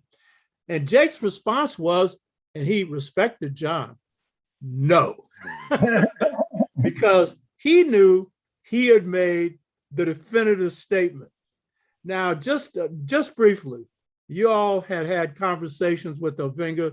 Obenga talked about this in the interview or discussion last week, and it was on the African University. What was some of the discussion that you all had with Obenga, some of the ideas you put forward about what the African University should accomplish? Stick to that one. Okay. Well, certainly our brother has done a fantastic job, Dr. Oba, of laying these things out. We are blessed by having around the world a family connection. When you mention Dr. Carruthers, you have to also link him up with his cousin, Dr. Asa. And one is based in building a school of knowledge in Atlanta, and another is based in building a school of knowledge in Chicago. Dr. Clark and Dr. Ben were in New York. You had people in Texas. And so when we're talking about the African University, it's a deep concept. It's not the normal degree granting concept. It's snatching from the evil ones this enormous truth about who we are. And when Dr. Oba mentioned that our brother has written a book about disuniting of America. Schlesinger, yeah. Arthur Schlesinger Jr. Arthur Schlesinger Sr. was a better scholar and would have known better. But fortunately, there's a network that we are hooked into. And when he was producing this work, Arthur Schlesinger Jr. attacking all of us, all of us had our pictures in this book. Only one person had half a page, that was me. Everybody else was in the margin. Asa, Milana, everybody was in the margin. And here's this one focus on me, which is stupid. But it was understood by me very well what it meant. There was a Black woman working at this publishing company, and she called my secretary and said, beware of what they're trying to do. She says, it's dishonest, etc. So we had a family member in their organization who sent us the material about how treacherous this thing was. So we were able to deal with Arthur Schlesinger Jr. Now, his father was an established scholar, but he was one who was out there making money on the disuniting of Black folk and beating Black. So how did people like Jake, you, and others see the African University? What specifically made it different from this European university? And this is something that Obenga is now carrying forward. You know what I mean? Dr. Obenga had the opportunity of coming to America and being a part of the temple process where they were trying to deal with the Afrocentricity and give degrees to our brothers and sisters. He had a chance to go back home. And then again, Dr. Oba and others were able to bring him out to the West Coast. So he had a chance to see another dimension of our trying to put this global university by piece together. And then eventually he left to go back to fulfill his dream of a university within the context of the African continent. So this movement is more than just a civil rights movement, more than just trying to fight for a particular institution. It's trying to create a global mindset that fits into the global African family so that it fits into Egypt. So Mokhtar, who has been one of the leaders there, will see how it's more than just the Nile and its tributaries, that it fits in South America so that there's a heavy African population in South America that needs to be a part of this university process.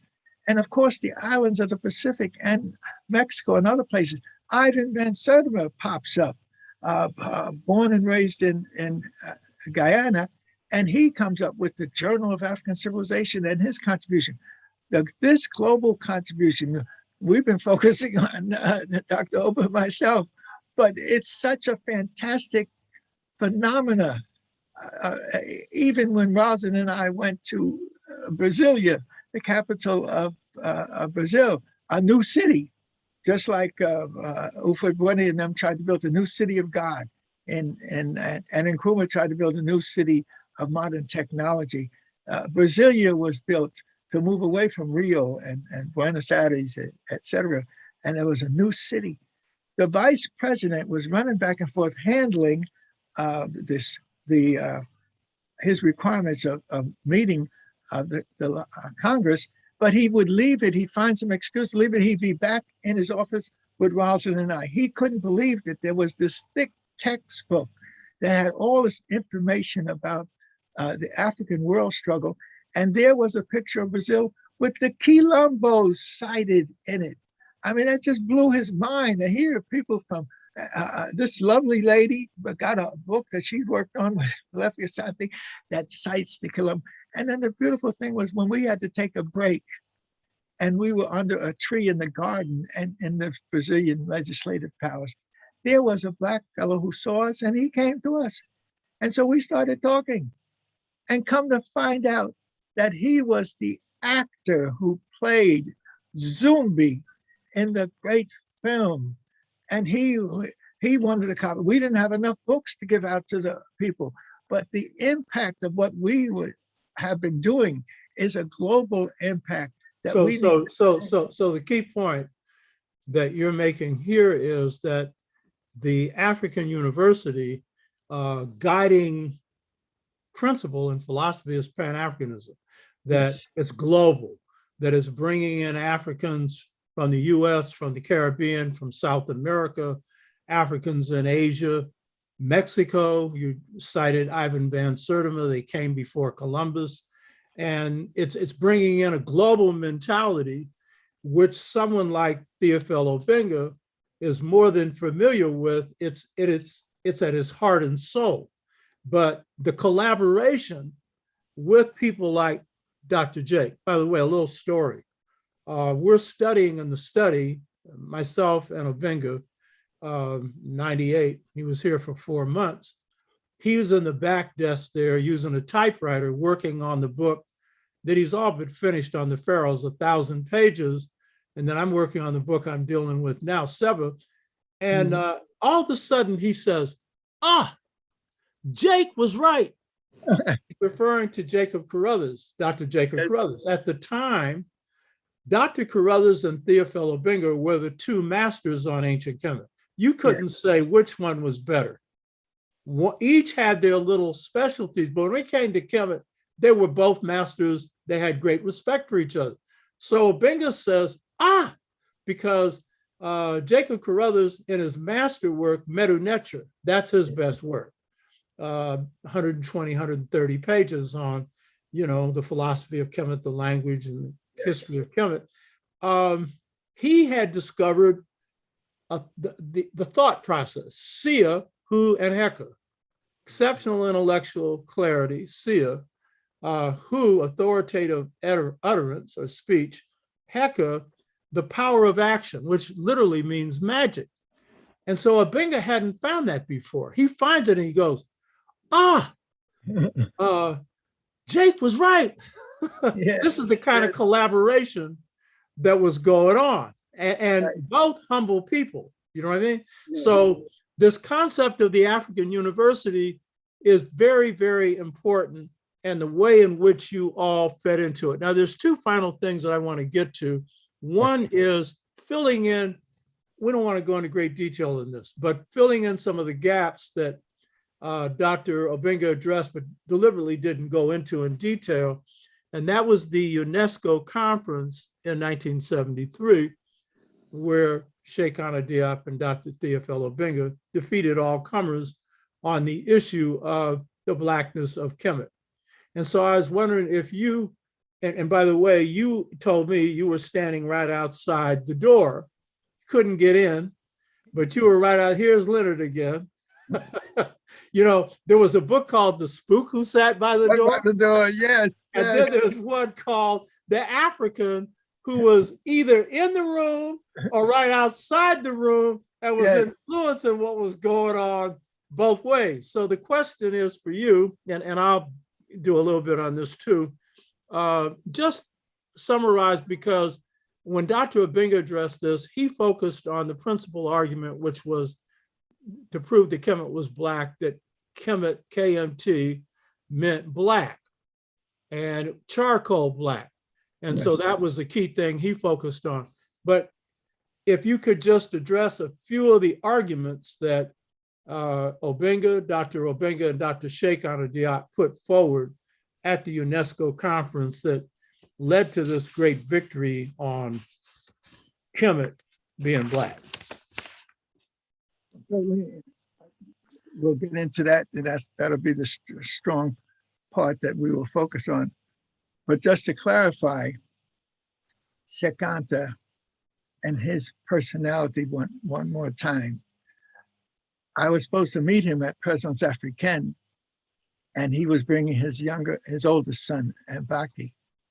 And again, I had mentioned before that I made a mistake, supposed to be a world traveler, but it was snowing.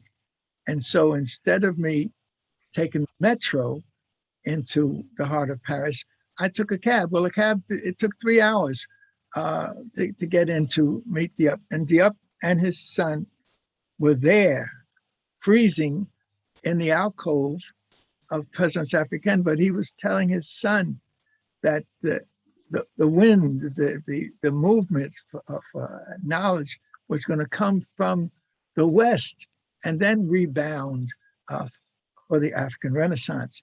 And so for him to, in other words, he wasn't cussing me, well, where's Jeffries? And his son wasn't, they were having a discussion on generational transfer of knowledge while waiting. That's the extent to which this special spirit was so And real. this was at the same time that he was going in defense of the PhD, right? Yeah, no, he had already defended the PhD. The PhD, he had taken care of that. That's when we were all there waiting for this great victory to occur. And Allian had set it up where even the great French scholars could not speak publicly against this defense. And they had European scholars there to support Shekanta. So it was the strategy to people dealing with the mind and these deep concepts. That's what we have to begin to understand.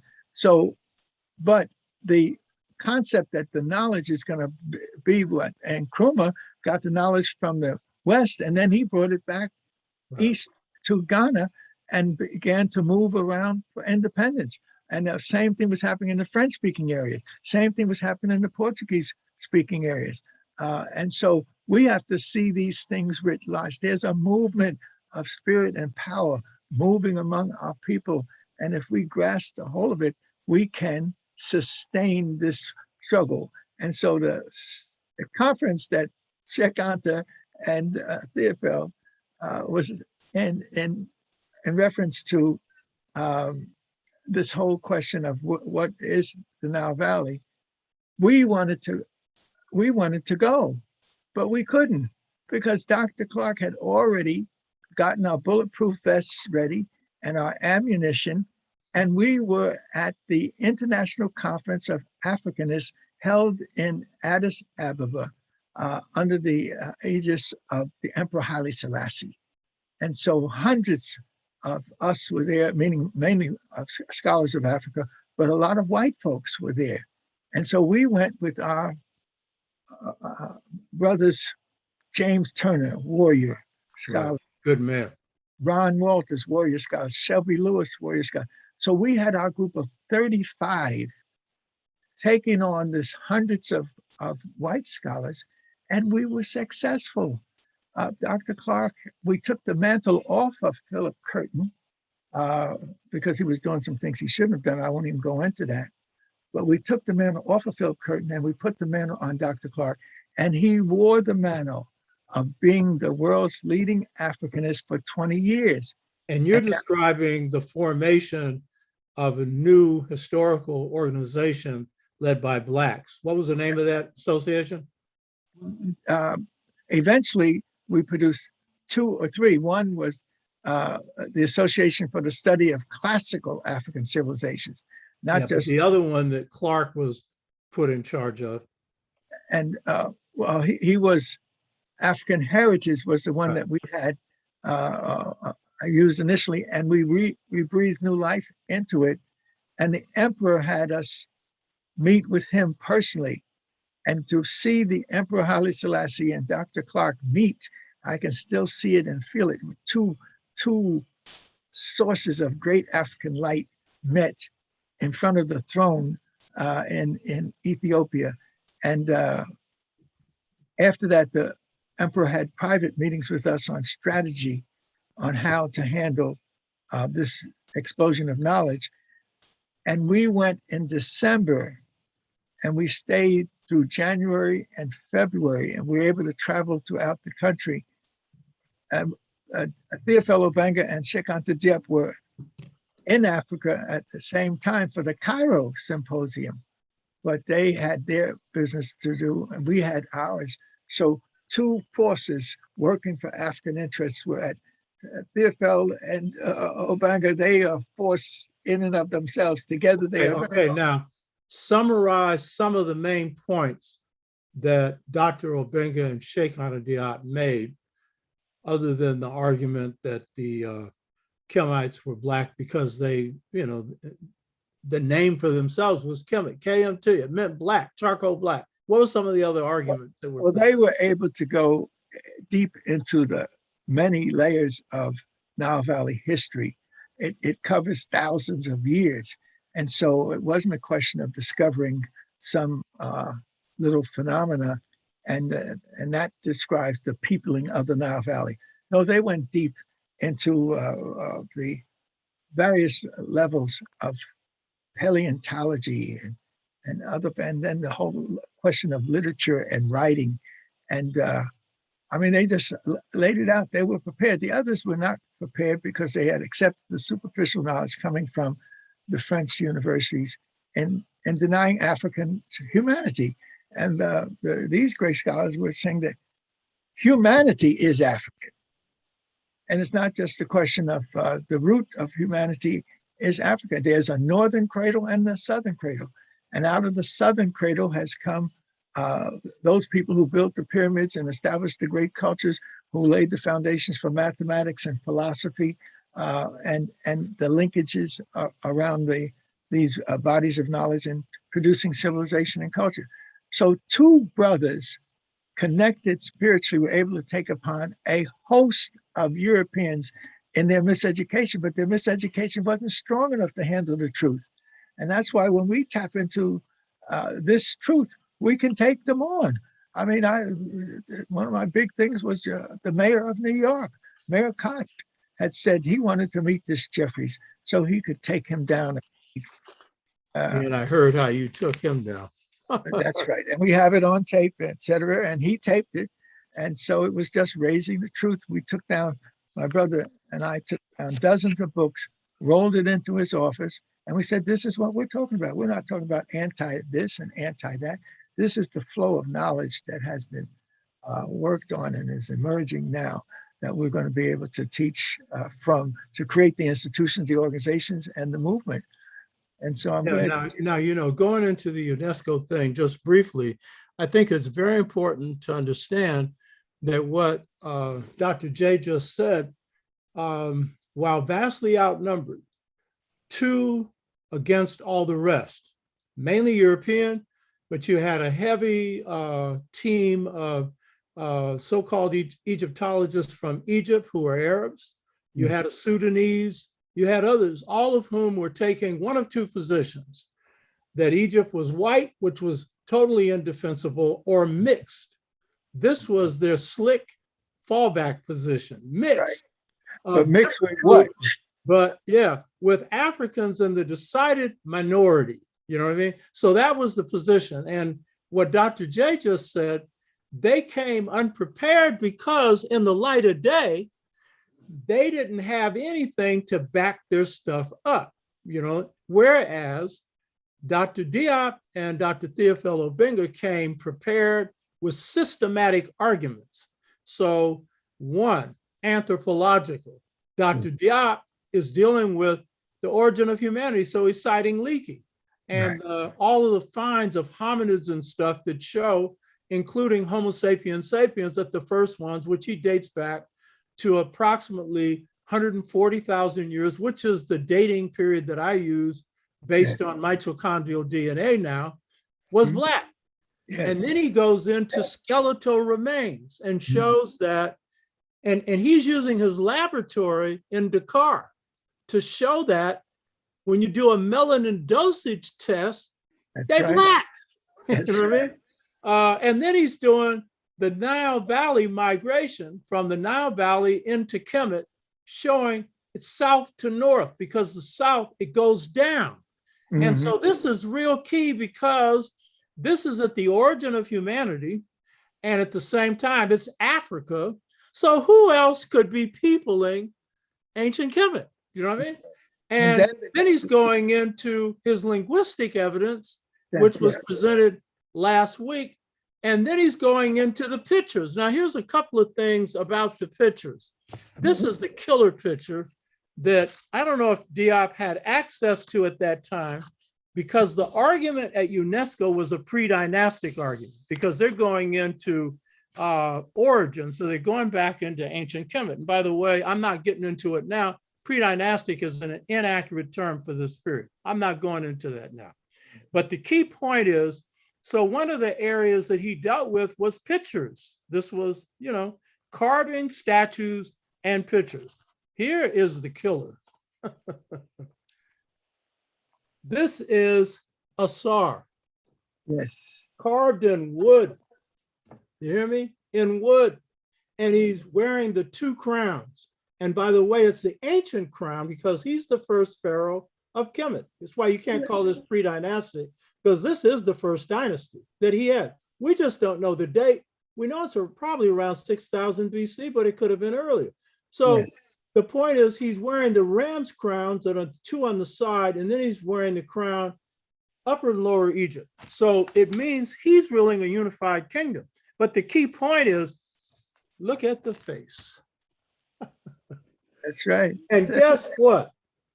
This is a picture, a portrayal of him. How do you know this? Because in pre-dynastic Kemet, first of all, the carvings were in wood.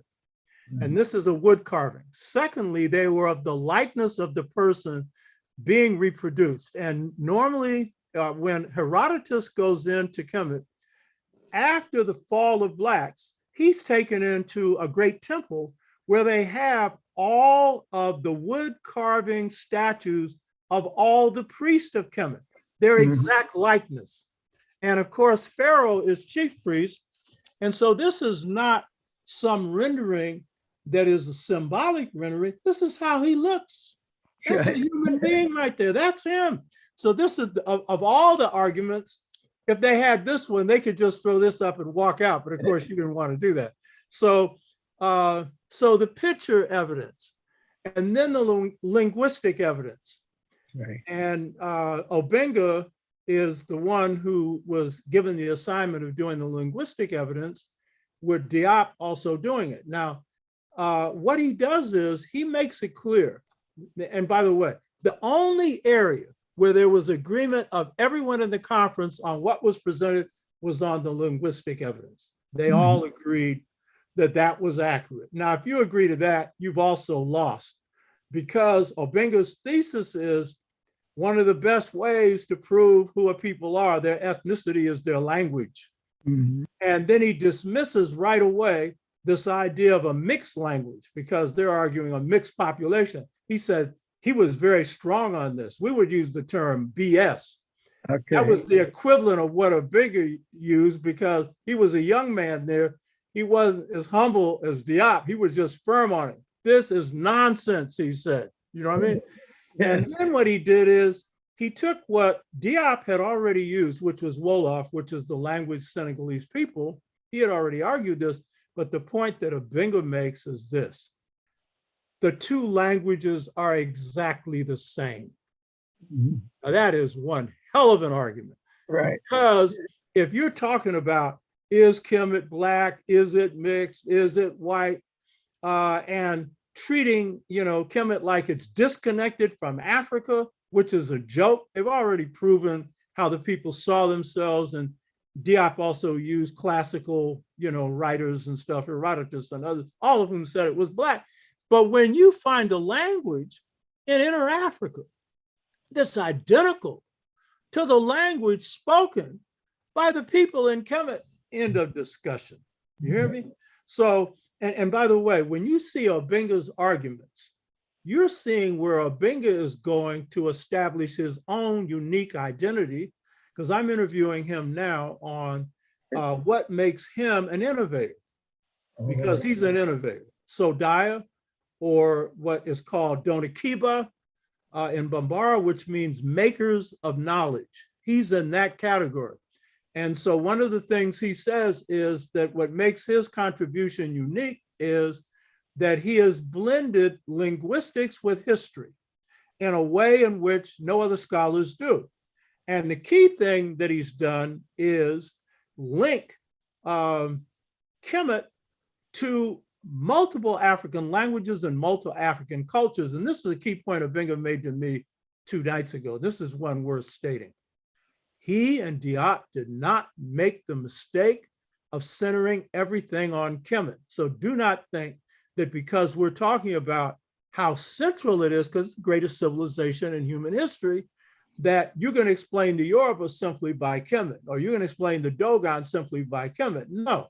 And in fact, Kemet's a product of inner Africa. And this is the point that Obenga makes constantly, because he's from Congo Brazzaville, first of all. Right. You know what I mean? Yes. And so Africans inside Africa have a history. I just want to end on one point on this, on my part, and it's this. This is an area that they didn't explore, and I'm not saying they should have. I'm just adding this. They dealt with culture. And so one of the things I would deal with, and I'm just going to provide 2, are examples of cultural unities just as profound as the linguistic analysis that Obenga presented on Wolof, Bambara. Yes. What's interesting in the Bambara is the term Ma, M-A-A. I made brief reference to this last week. Well, what's interesting is their concept of Ma. Their concept of God is Ma Ngala. So that is part of God's name. Ma is the term for human beings. So it means God's within, which is the same unity with Kemet, God's within it. Same unity with the Akan or Africans in general, or any African. The African American believes God's within them. I don't care what they call it, Christian or whatever. So the thing is, in Kemet, their ideal man was Jeruma, self-contained, self-mastered, quiet, humble person, which last week I pointed out really describes Diop. But in Bambara, what's their idea of the ideal person? This is really getting the essence of humanity. Ma, the self-contained, balanced, quiet person who only speaks when they have something to say. He is the ideal of a man or a woman. And so if anyone gets called as they're walking down the street, there goes Ma, that's almost like saying there goes God, because it's the closest thing that human beings have to that. So how is it that 2 cultures come up with the same exact term? Just one has Jero in the front, but Ma, and the same exact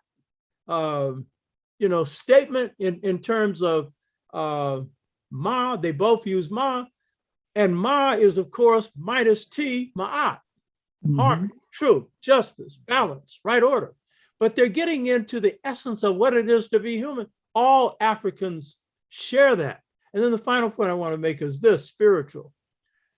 Ka, we've talked about this on previous shows, destiny. The Akan call it Kra. Take out the R and it's the same thing. Right. And the Yoruba call it Ori. And the Igbo call it Chi. And it's the same concept. Each one has a profound dimension that you don't hear from the other one, but each one is talking about the same. And I would say when you transpose this to the African in America, a lot of this is the same stuff right here. Don't forget the essence of your culture is spirit. So that this debate at UNESCO was a debate on the African nature of civilization, not just Kemet, and our definition of ourselves and where we're going with it in the future. And Obenga and Chekana Diop, who was very humble, they came in with forceful evidence and took no prisoners. And in the end, the person who was in charge of the conference said, everyone was asked to come prepared, only Diop and Obenga were prepared.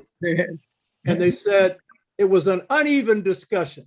Because if you read, because last night I went back and read the transcript again, you could see everybody else was throwing in stuff here. Right. And the main argument, by the way, they had the nerve in this conference, one of the experts to say, and then others chimed in with them. We need to eliminate race as a part of the discussion. Right? Well, and then Obenga chimed in and said, no, you can't. But he said, race and racism, we're not talking about racism. But the head of the conference, the convener, said, oh, hell no, that was the point of the discussion. We're coming here to discuss among what we call races, though it may be a mythical concept, but white, black, brown, red, yellow, what was Kemet? You know what I mean? He got firm. That was the only time he got firm. But they wanted to throw that out. In other words, let's dismiss this and go home because we lost this argument. So and the statement was that the only two people who came prepared were Dr. Obenga and Dr. Diop. Exactly. But so that's a lesson for us to learn. We need to be prepared. And the material is there. It's a big joke.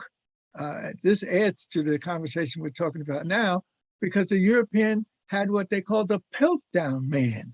And this gave him preeminence over other men. But when they come to find out, it was a fake. And so a few years ago, when they were having the dedication of the new building in Addis for the African Union, they had the African evidence of early humanity brought back from her world tour. Dankanesh, the so-called Lucy, was on a world tour of several years, but when they were inaugurating this new center in Addis, they said, we've got to bring her back. And everybody, the thousands of people, the delegates there, had to pay due respect. You could not go in the building without making a left turn. And there was Dankanesh in all her glory, representing millions of years of African humanity on the planet. And so these are the things that we have had a chance to be lucky to experience, yourself, myself, and a whole host of others. But we need to bring it together so our people can understand and see. It's not a fairy tale. It's not Tarzan. It's the reality. It's the bones speaking. It's the waters speaking. It's I remember that people have said that the Nile, when it comes together with the White Nile and then the Athabara coming down from Ethiopia, that's a whirlwind of water spirits working together and then moving down toward the Delta into Cairo and beyond. So we are blessed, and I'm glad that you have this opportunity of bringing forth this information in the way that you have, and it's not enough. It's not going to throw people off. It's not going to scare them away. It empowers them. Knowledge is power. African knowledge is African empowerment. And when I walk through the world, I walk through the world as best I can as an African. I try to hide the Negro-ness. I try to hide whatever else and stand on that African. And I'll be damned if the Africans don't see it and read it. The person who is the kingmaker in Ashanti, him and his father was the kingmaker before. They're the ones who select the king. And then they agree with the council that this is going to be the new leader. And he somehow was attracted to me. I appreciate that attraction. We became very close. And he actually came to this house where we live, and he sat in the living room, and we were having a discussion, and Brother Smalls came in with the Sons of Africa eventually. But he was in respect for me, but he was teaching me. And he's looking at a big wall of kente cloth. He's sitting on the couch and looking at this kente cloth, and he was not comfortable at all. And I could see he wasn't comfortable. He was trying to figure out, how can I tell this wannabe African, who's a Negro in America, that this is not the way kente is supposed to be utilized. It's not a wall hanging. Kente is to be worn, and it is to be worn at certain occasions, and there's certain designs that you wear in certain colors, etc. So he was very polite. So in his education of me, he said, the great king of Ashanti was invited to Buckingham Palace or Westminster in England. And he went with a delegation, and I went with him. And when we walked into the Great Hall, there was a banquet table resplendent with kente cloth. And I had to tell the king, we can't go any further. And then he had to explain, in fact, we have to turn around and leave the hall. This is a desecration of our values. And so that was his way of teaching me that you've got to take that thing down and it's got to be utilized properly. And so he was handling a ceremony for me, because Reverend Butts had said he's going to be inaugurated as the pastor of one of our biggest churches, the Church of Adam Clayton Powell. He was finally getting the pastorship, and he said he wanted an African ceremony as part of that weekend of activities.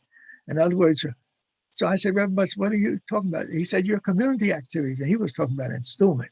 So I said, are you talking about the African installment? He said, yes.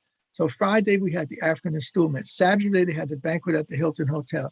Sunday, they had the official inauguration. And so when we were asked to do the thing on Friday, I asked the great leader if he could stay another week and do it officially. I could do it in our way that we do it, but him doing it as an Abyssinian, which has the cross of Haile Selassie, Emperor Haile Selassie, and the P.A.P.O. They have a picture of Haile Selassie and others bringing in the Coptic cross into the church.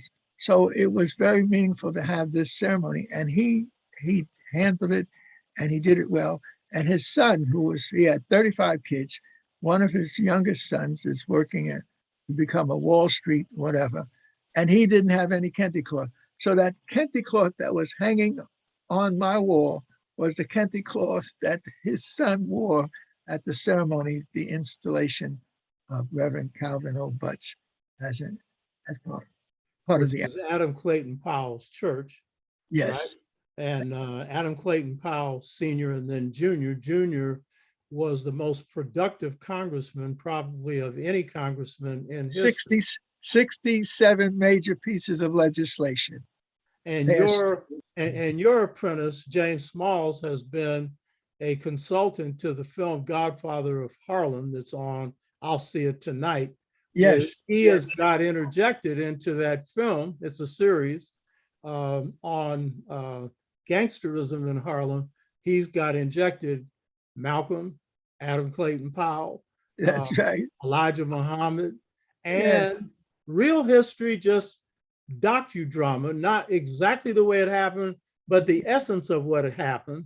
But again, Adam Clayton Powell, bad old Adam Clayton Powell. So winding this up, I just want to say, Dr. J has taken us on a road here and given us a picture of the people and forces who influenced Dr. Sheikh Anta Diop, who was the major influence on Dr. Theophile Obenga, and who's a giant of thought and of action, because his book, Towards a Federated State, is a vision of the unity of Africa, showing that he didn't just deal with the past, but he's dealing with the present.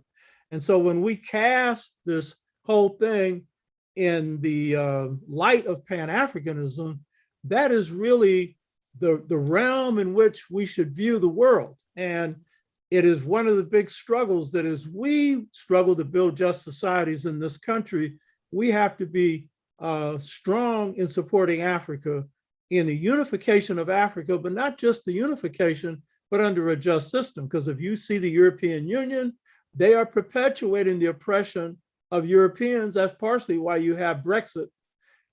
It's got to do with racism and people from other groups coming into nations. But the fact is the corporations are running, the European Union. So we're talking about African unity under a just system.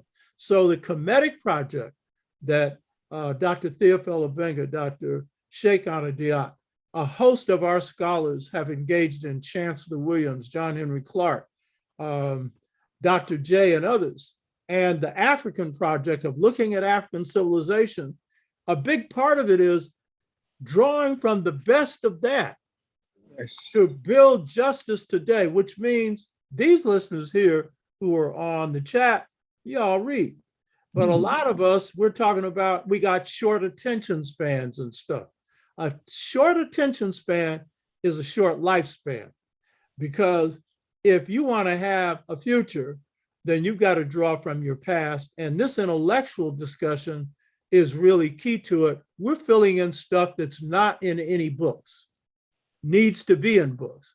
And Dr. J here is a walking book. And that library, I can imagine what's in that library. But he's got so much based on travel, he and his wife, based on interaction in Africa, here, with scholars, with students, with community people, that it's something that is amazing. And that's part of the reason why I wanted to have you on, brother, because you've made a great contribution. You love Africa.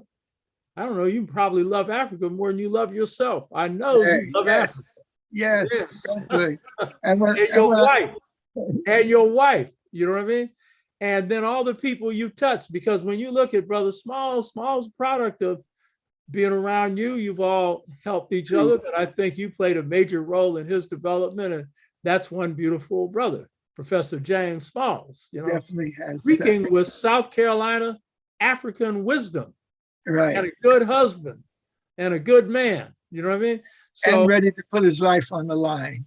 See, you better that's the believe thing it. that people understand. He has definitely let it be known that if you touch Jeffries, you're going to have your hands full. Yeah, Because you it's better believe it. him, it's Better us. believe And but this, I wanted to end as we leave. This is the victory. This is the Renaissance monument that was built in Senegal it. at the closest point of West Africa to the New World. And unfortunately, they had to get the Koreans or so to do it because they're the ones who do the monument. But it was designed by the Africans. And it's not a military struggle that they're replicating. It's not one famous man or woman. It's the rise of the Black family. And it's the tallest statue of its kind. And the Black man is off of his knees, either shooting dope or crap or whatever. He's standing, and he's standing on the rock. He's leaning on the rock, his woman, and he's holding his child up to the Creator. And that child is not pointing down to daddy playing. That child is pointing to the future. He's not pointing north to Europe, because this monument says Europe is not the focus of where we need to be. He's not pointing east to Mecca. He's not even pointing south to the rest of the African continent. He's pointing across the Atlantic Ocean to us, the millions of Africans in North America, South America, the Caribbean, Central America. And inside this monument, you can take an elevator 16 stories up into the Black man's head and look out on the world. Wow. Mario Beatty and myself and others were there when we had hundreds of our people were there to celebrate the inauguration.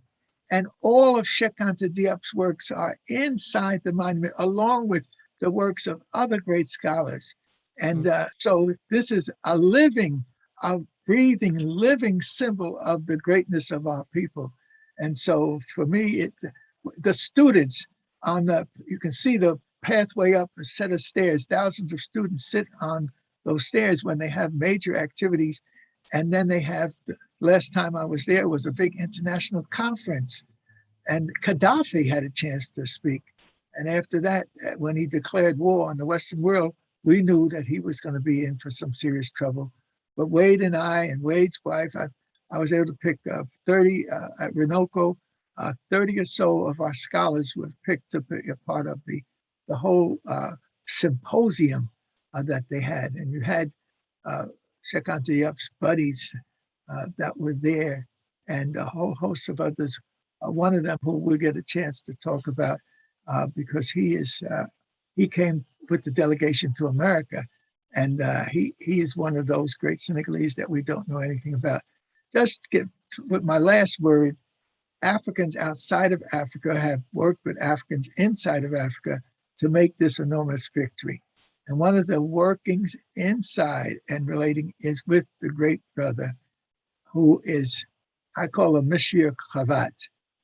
He was always wearing a tie, Aimé Césaire. And he touched on Africa early on for these others to explode with Africa. So even though he had his comfortable position as a Frenchman in Martinique, he became, whenever I went there, I took him a stack of books. And the last time I took him all of the Amos Wilson's books and others. And he told his supervisor, he told his translator that Dr. Jeffries does not need your help in these books that he's giving me, but he speaks enough French to handle that. But I'm going to need you to translate these books for me. And so that was such a marvelous thing that this brother, an elder who inspired so many others and opened the door for this wind of African greatness to penetrate the world, particularly our world. So brothers and sisters, we're on a victorious path, and we have to step on that path and move with it, because we don't have much time. We need a super highway, a technological miracle into the future. So the new technology can be put together with the struggles for nationhood and peoplehood, and then on the foundation of African originality as the foundation of the human family. So Dr. Oba, thank you much for taking your position, your work, your life's work, and putting it out there. And for me to see King Tut and to see Amilcar Cabral and to see you and the other symbols, and then to have me holding this symbol of the thousands of people who go into this monument, and there's a picture of me that they took under the image of Du Bois and Nkrumah and Malcolm and Amy Césaire. And I was with Garvey's, Dr. Garvey, Dr. Julius Garvey, the younger son of Marcus Garvey. And so I'm saying that, brothers and sisters, tap into this empowerment. Don't run from it, run to it, and take your time in making it work. It ain't going to be a miracle overnight. It's going to be a process of reorganization, re-establishment, new socialization and acculturation, and certainly moving away from materialism of the limited success in human to spiritualism. And we need to step into that African spirit and throw away the material craziness that has us sucking at the wrong breast. And in closing, I think it's very appropriate that you use this picture, because it stands on the African family, the African American, African Caribbean, wherever Africans are in the world. It's the family systems that are the basis for our greatness. And when we were ruling ourselves without outside influence, that was a time where the way the society ran was the way the family ran. And so we have to do reorganization work. And I may well use that picture with, if I need permission, when I do a follow-up work on twin lineal families that comes out of Return to the African Mother Principle of Male and Female Equality, which is the model for our family system. That is a most appropriate model. So I just want to say, Doc, thanks. hey, And there is one question that I see up here. The others are comments, but there was one question, and that question is coming from Wycliffe Waru, and it is, what was the relationship between Doc Ben and Cheikh Anta Diop like? wow. Dr. Ben was so consumed with giving us the Nile Valley that he did not have time to worry about Cheikh Anta Diop. He had to worry about Dr. Clark. The two of them would be the twin principle of African greatness that could shake the world. Just as Dr. Diop had Alioune Diop, and just as Amy Césaire had his people. And so Dr. Ben was so preoccupied with putting the mystery system's traditions in our hands. And the person who has followed him more than anybody else has been influenced by myself and Dr. Clark is Professor James Small. He has such a knowledge of these things. And so we need to have him stay healthy, and he's trying to deal with the knee problem, but he has spent his lifetime looking at these traditions coming from South Carolina, where he has his deep roots. And then he has taken it to all over, wherever we went. I mean, in other words, the conference in the Nile where we had 1,000 people, 800 people we brought, and then 200 people came, not by our process, they just made it to the Nile. When we told them it was finished, they went through Iceland Airlines and other airlines and came down into Africa. So we had 1,000 people. And Brother Smalls was key to using his experience, for example, and having made the Hajj to Mecca. And so he could work with the Arabs who wanted to be difficult when he let them know that he had this, and we were able to get the supplies for this great conference into the hands of our people in Aswan, because the Egyptians didn't want to have this information. They wanted to sell us information. We said, no, our organization has produced this.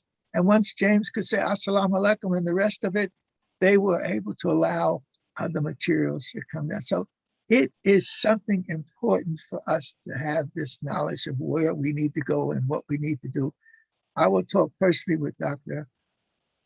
Oba T'Shaka to ask him, and Professor Smalls, what do we do with this concept of a new city of God that the Pharaoh Akhenaten and his... We'll get into that later. Yeah, that'll be something that we can talk.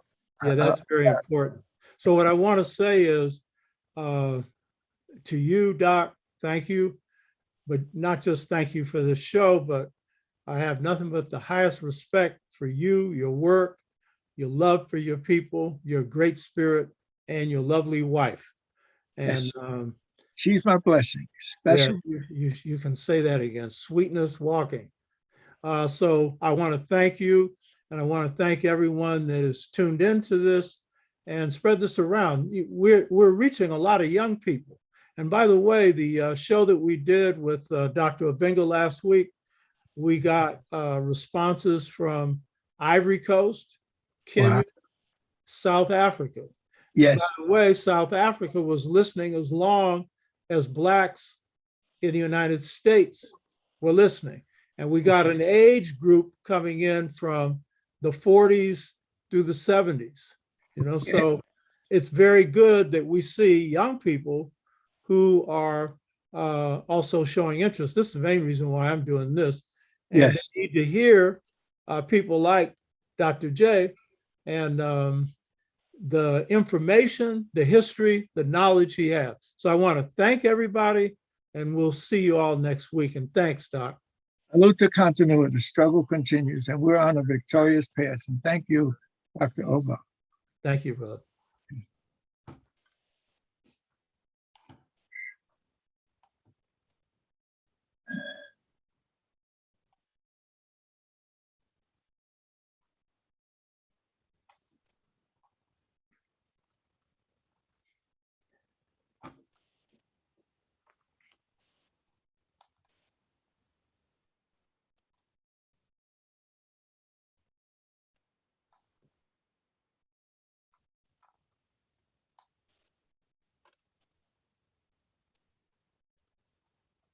We'll send a special note up to the ancestral realm and tell our brother Nyerere that we will make sure he's included big time in the next presentations.